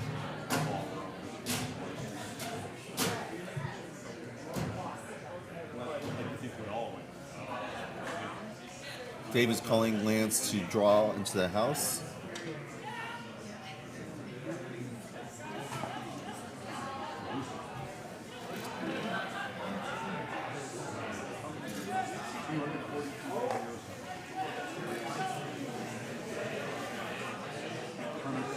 Sweepers are trying to bring into the house. Passes the guard. And looks like it's frozen to the other stone in the house. So Team Falco has 2 red stones at the top 12 of the house.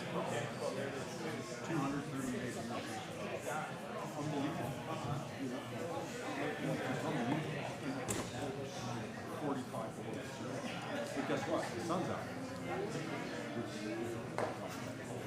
Another takeout on sheet D.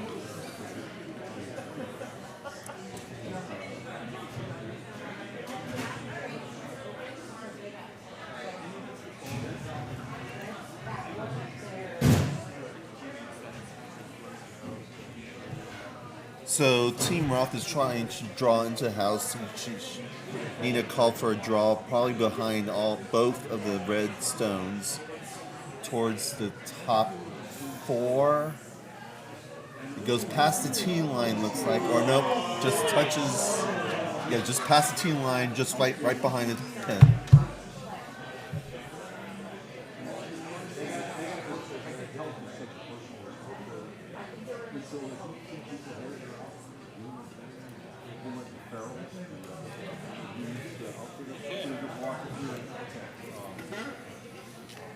First skip rock on sheet D.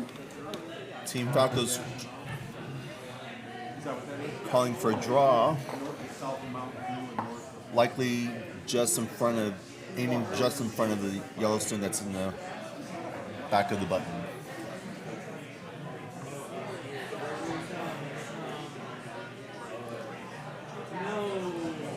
Looks light. Ends up being a guard.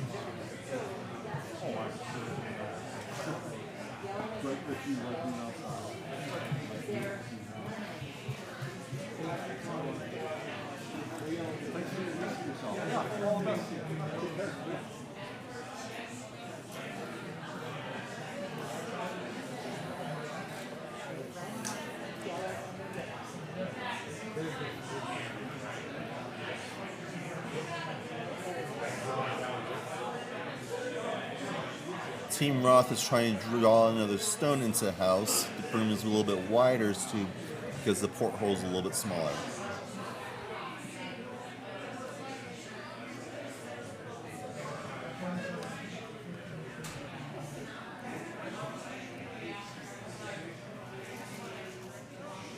Okay, first skip rock for Kislik.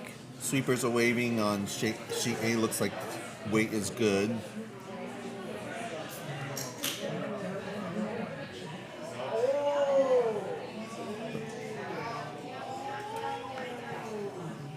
Accidentally ticks the guard, but still comes into the house. Right now for sheet A, Team Roth is sitting on the button and also sitting for its 4th stone. Team Falco is sitting 2nd and 3rd stone in the top of the 12. And on sheet D, Kislik drew behind the guard, and he's now shot rock, which is being targeted by the last skip rock for Team Working.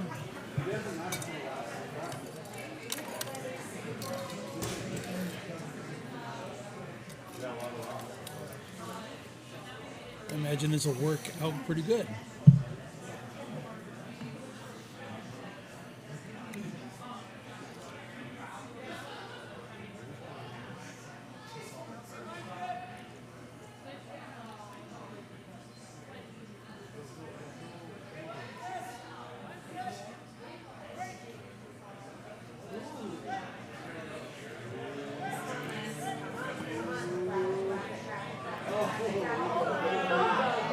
So Team Falco draws into a house on the other side. However, it's on the top 4, while Team Roth is closer to playing at the top back button.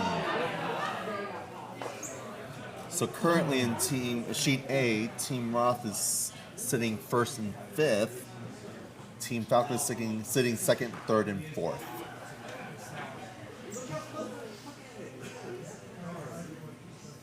Time for the hammer rock on sheet D.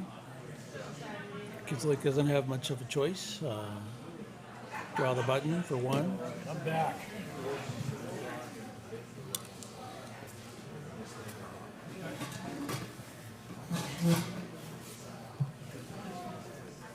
I mentioned where the stones are. Oh, great. It's exciting. Busy house. Better than, All the blank ends. yeah, a little more fun for the spectators. So no blank in opportunity for Team Roth. A lot of times skips like to have if they have hammer and it's tied, they would like to blank the second to last end so they would have hammer for the last end. In this case, she won't have this opportunity to blank.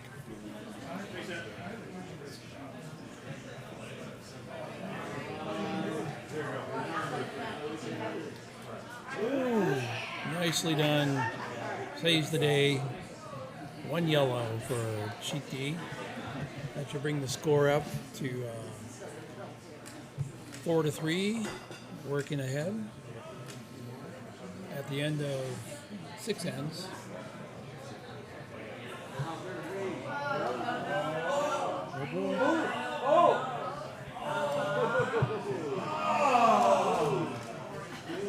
Enough to bring that Yellowstone now biting the top 4. So Team Roth is sitting 1st, 3rd, and 6th.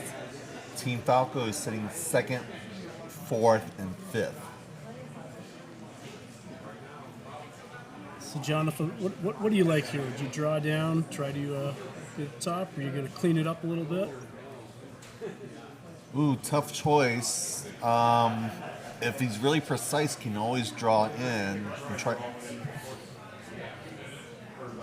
It's really dangerous to try hits right now because things can get messy, and there are a lot of risks when you try to hit with so many stones. Especially since the 2nd and 3rd stone are frozen with 2 different teams, and then the 4th and 5th stone from Falcos are also corner frozen. I think they're kind of looking that maybe that right red rock, maybe Team Roth could hit that, run it back to the yellow, knock the red out, and be sitting 2 yellow. But I think that's the discussion they're looking at there. I'm not sure the angles are there. Another option is just try to hold Team Roth to 1 and just have a guard and prevent them from knocking that second yellow stone.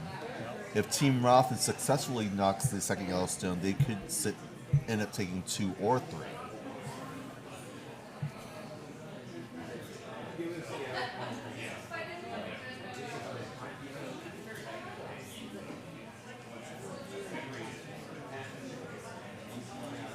Also, both teams have 2 stones left. Now, I assume they both still have their timeouts. Is that correct? I believe so. Second rock on sheet D.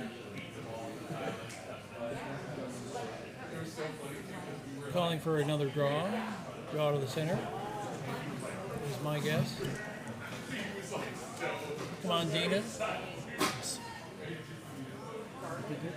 Oh.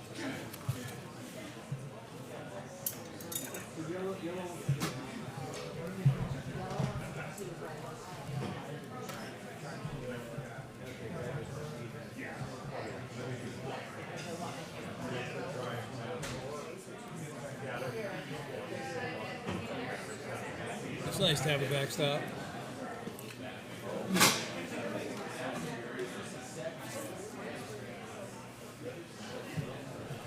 For those who are wondering, Team Falco still has 5 minutes on his time clock, and Team Roth has more than 9 minutes on their time clock.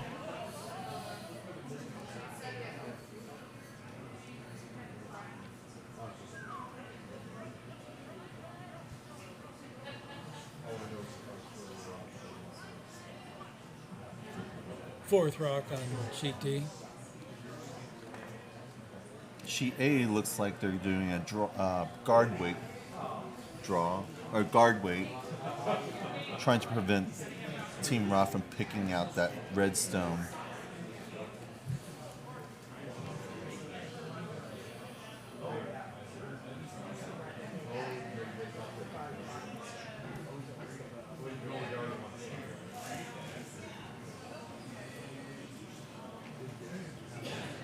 Looks like Nina's team is trying to call a draw to bring another stone into the house. Path is pretty open to draw into that side of the house. Nice hit on sheet D. Stayed on the rings. So that's 5. 5 rocks.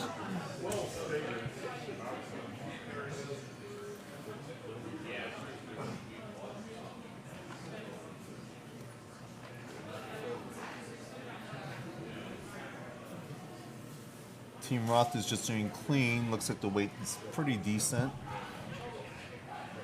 Now they're bringing it in. They're heavy sweep to try to bring the stone in. Trying to curl.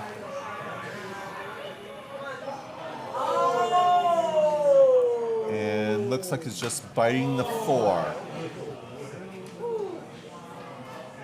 So we have 1 yellow stone on the back of the button, 1 red stone at the top 4, 2 yellow stones biting the 4, 2 red stones in the full 12, and there's a yellow stone that's sitting 7th.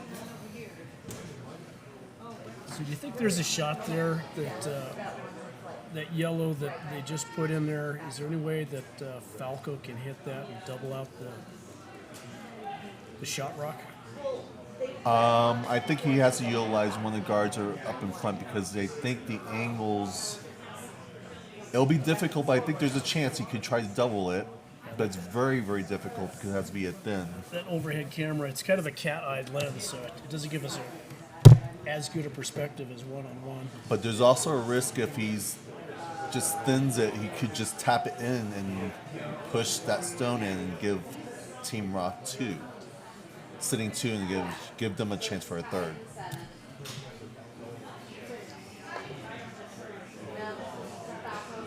So it looks like they're going to try to prevent Team Roth from promoting that previous stone closer to the button.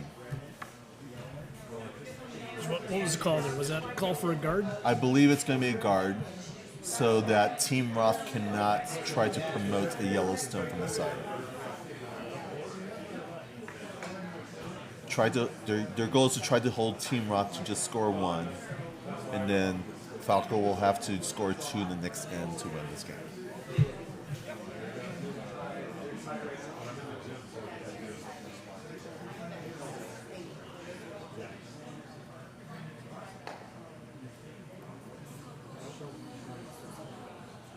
What happened to your announcement?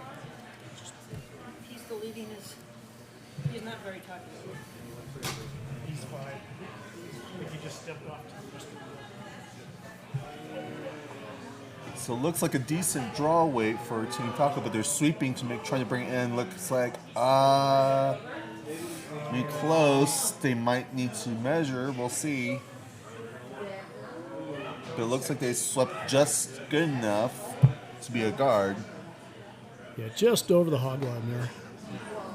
Good job on the sweepers for bringing it in.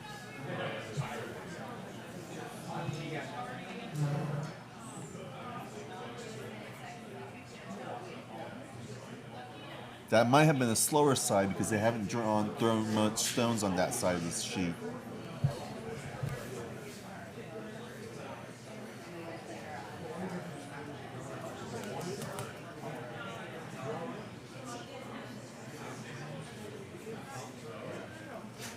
So Team Roth is now trying to figure out how to bring in the second stone without causing risks of bringing in the opponent's redstone in.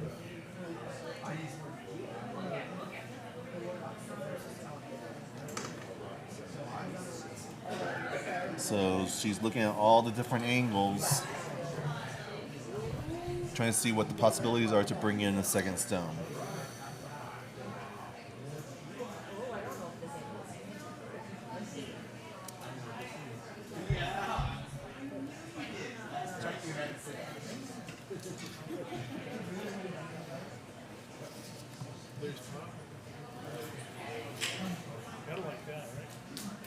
Looks like they're trying to do a run back hit. We'll see what happens.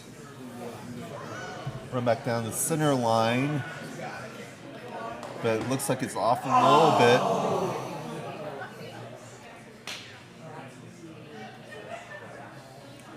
So Team Roth will score 1 and Falco will have Hammer in the last end down 1.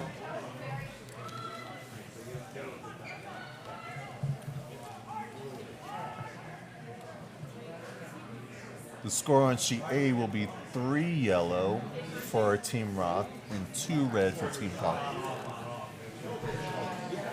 I tried to take a look at the clock here in a minute. I think Falco was about 3:15. Typically, you want about 3:45? Yes. But also, both teams still have their timeout.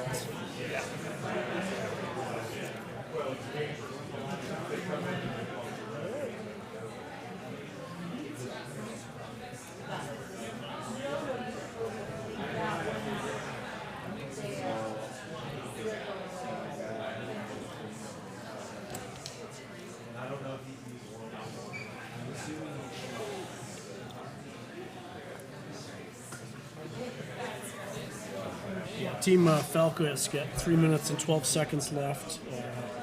Nina's doing fine with 6 minutes and almost 7 minutes on the clock for the last end. So, Team Roth's in pretty good shape clock-wise. I'd say both teams are in pretty good shape, especially with their timeouts still remaining.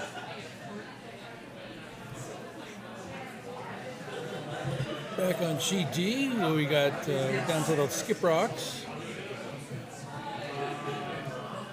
Kislik's trying to draw the center.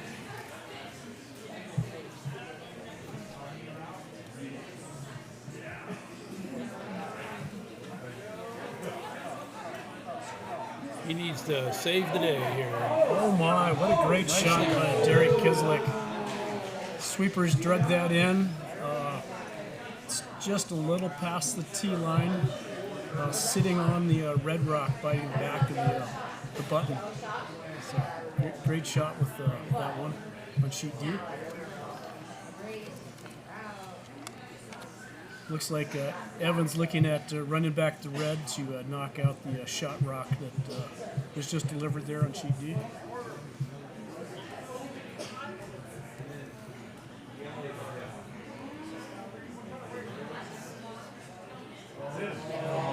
Looks like Team Claire on Team Falco was a little bit heavy, so brought into the house. The goal was to guard because with the 5-guard rule, Team Roth would not be able to hit the guard, but now the stone is in the house, so Team Roth will try to hit this stone that's touching the house.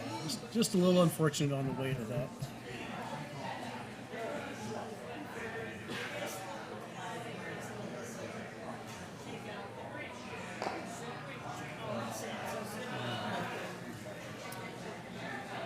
What was the hit there? I think Roth Stone stayed out of the house. So we have 2 yellow guards, 1 corner, 1 off center for Team Roth. They're close dividers, but looks like they might just be out of the house. Looks like they're going to, Team Falco's trying to utilize those guards and bring one into the house.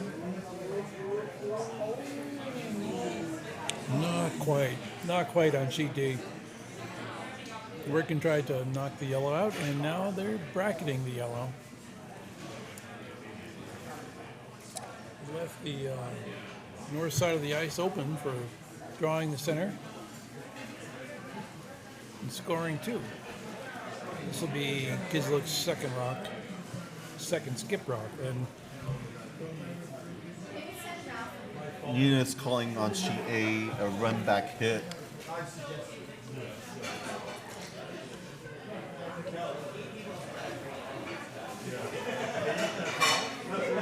what?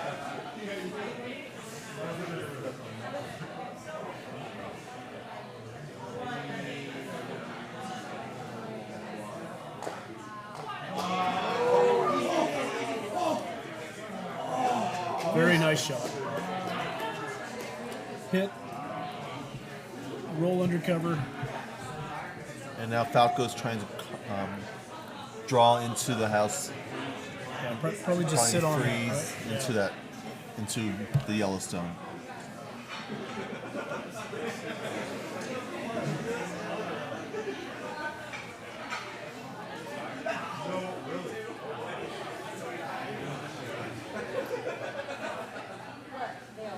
Okay, not what I expected.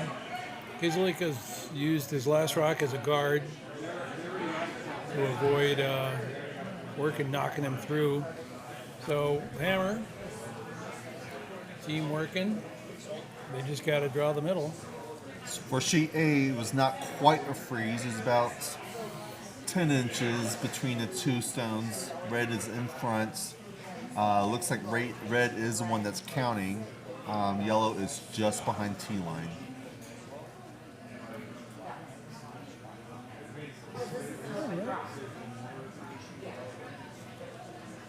We got Tony in the house. It looks like Nina's calling for the run back.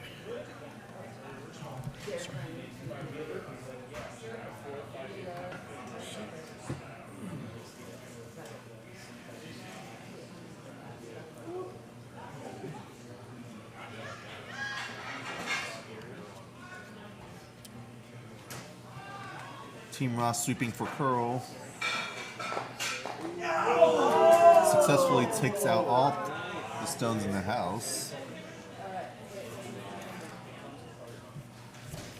Falco now responds by trying to draw one behind the guard, yellow guard.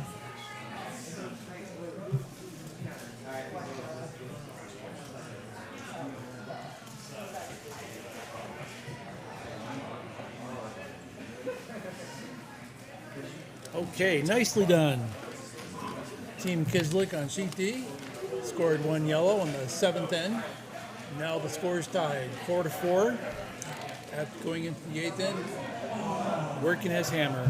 So the working team will have hammer on the last rock or the last end, unless they tie. Down to the wire. Nice comeback. Yeah, it's a close game on D. I assume Kislick will try to set up for a hard steal there. Played with Kislick over the years. He likes to tell his leads to throw a 2 guard and let the sweepers decide if it should be a 1 or a 3. And then the next one in, make that the opposite. So, It's nice to have options. yeah. And it really takes the pressure off the that lead. Just tell them throw a 2 guard, and leave it up to the sweepers to adjust. So over at sheet D, the score is tied for each. Team Workin has 4 and just under 5 minutes of time left. Team Grizzlick has 3.5 minutes, and they both have their timeouts. So both teams are pretty manageable, healthy times on sheet D. Just a little miss hit there on sheet A. Leaves Falco with an opportunity here to possibly score 2. So it looks like they're going to work on splitting the house there.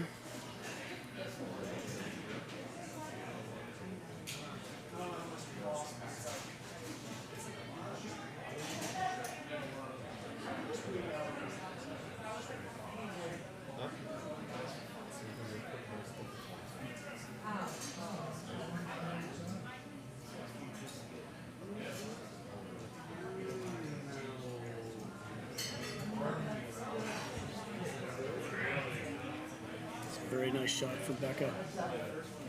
Wow. Draw the center just like I can. In my dreams. Well, I've played with you. You're lethal with those draws.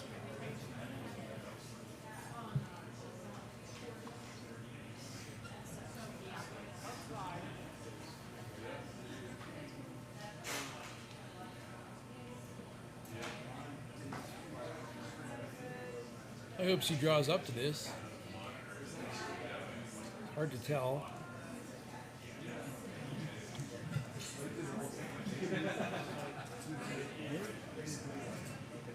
No? Okay. Yeah, it looks like she's probably opting for the hit and roll on this one. Tony's sweeping that pretty good right now.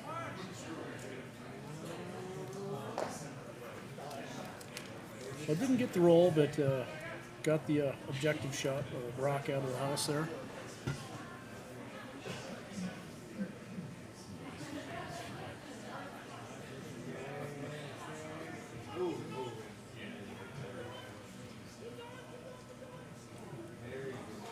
Nicely done. 2 in a row, right to the center. Kislick's guarding the wrong color.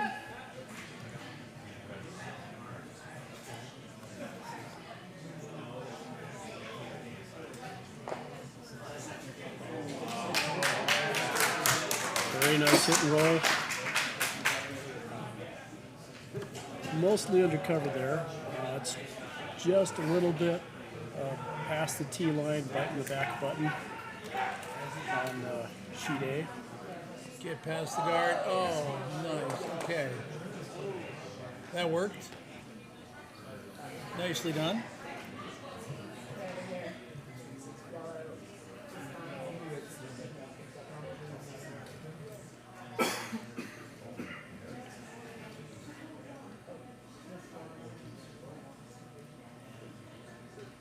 So it looks like Nina might be calling for the double here.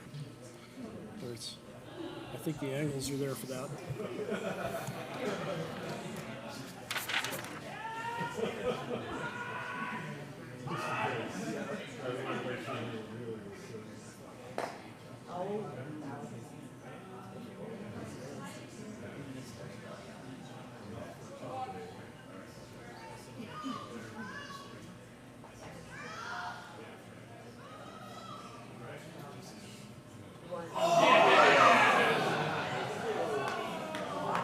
A lot of noise in the warm room after that. Just missed that shot.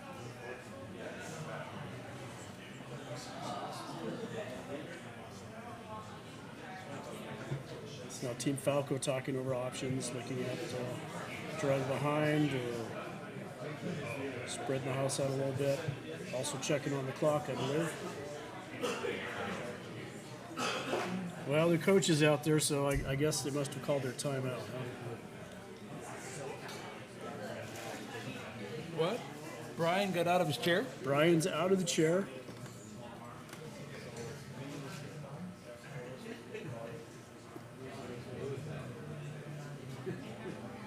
I heard he was sitting on a heated cushion just to keep himself limber.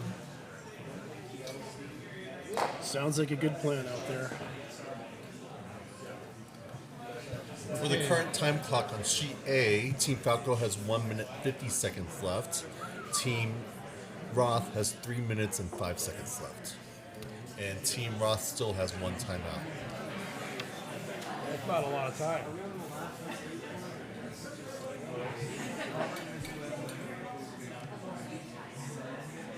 Too bad you can't swap a timeout for an extra minute. It's actually, you actually get more than a minute because you also have travel time with your timeouts.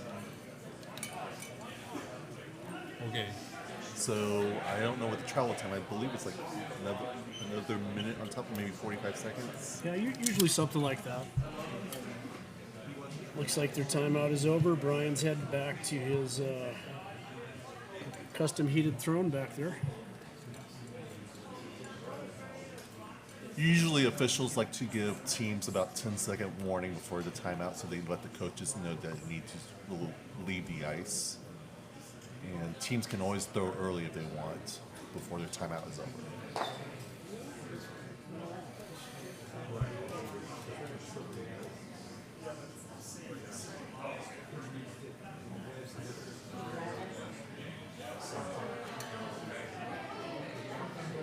On sheet D, they're using a lot of rocks, placing guards, clearing guards, placing guards, clearing guards. Maybe they're watching the clock. Lance is just walking that rock down on sheet A. Very nice. Just a top four. Partially exposed. And Team Roth just called for their timeout. 1, 2, 3, 4, 5. I think there's a timeout on sheet D.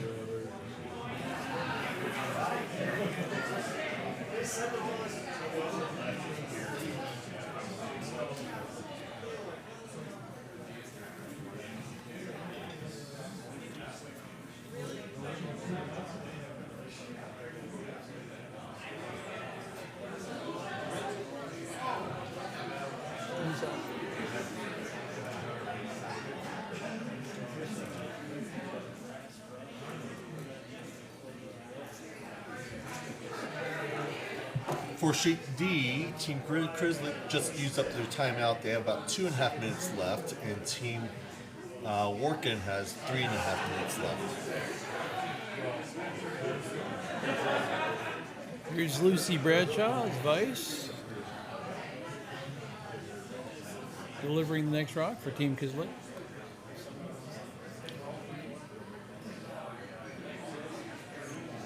On sheet A, it looks like with that broom Nina's got down, I assume she's going for the double here. Croy's getting in the hack and getting ready to deliver. Right on the center line. Okay.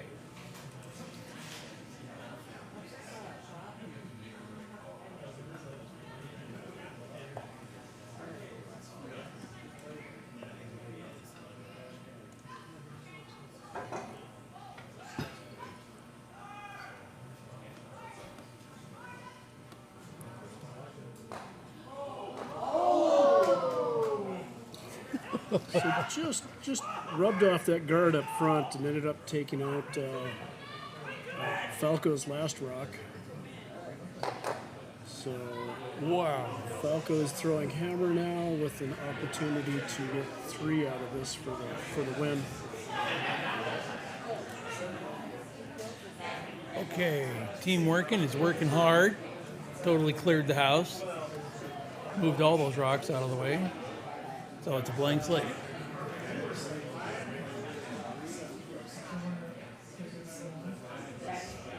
I thought they were shot rock. I don't remember.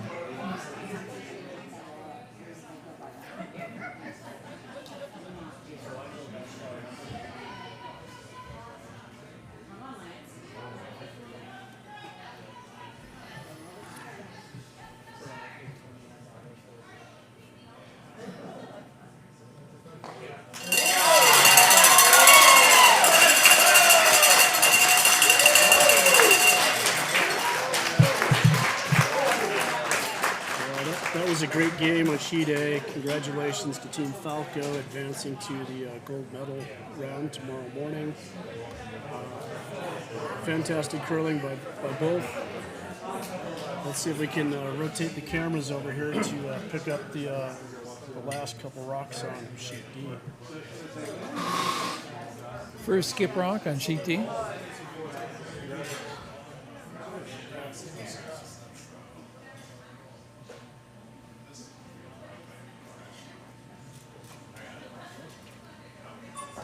How do you do that?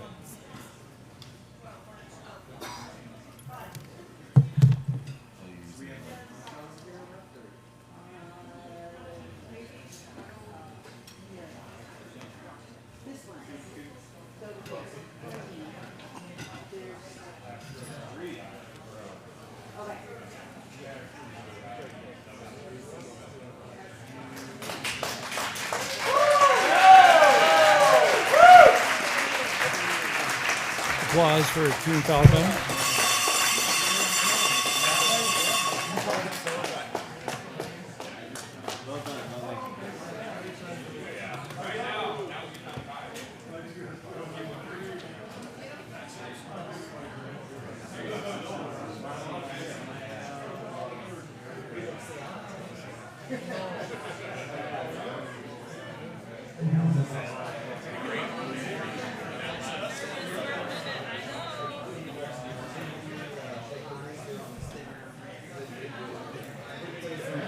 That's really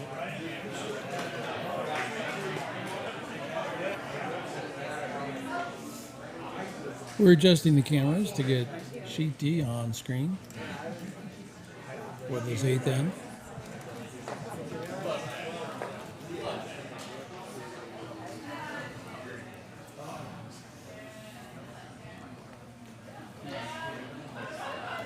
If they blank this end, we'll have to stay late. yeah.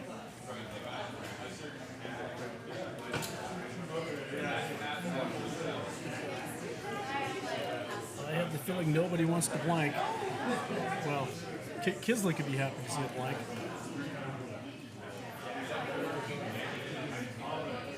So it's all tied up, 4-4.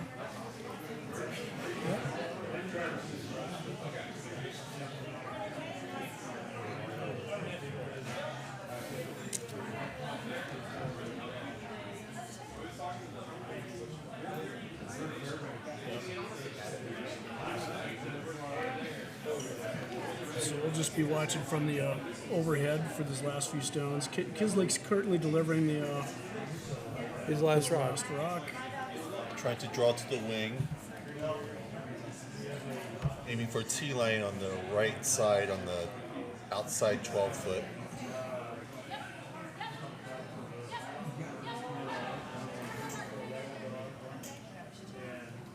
Sweepers are heavy in. Starting to look light. Oh, Evan just needs to throw in, touching paint anywhere. Broom is on the edge of the 8 foot.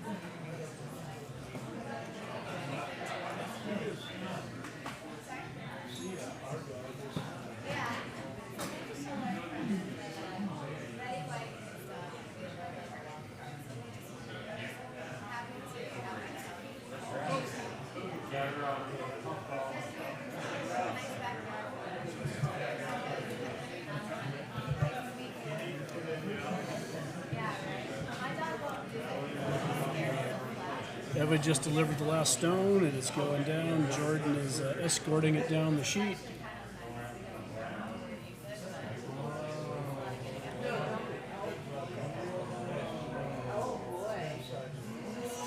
Might be low. Should stick around. There we go. Congratulations to Team Working on advancing to the gold medal round. So we'll be back here tomorrow morning with the finals. It'll be Falco Working for the gold medal, and Roth and Grizzlick Roth for and bronze. Kislick on the bronze. So thank you all for tuning in. Appreciate it.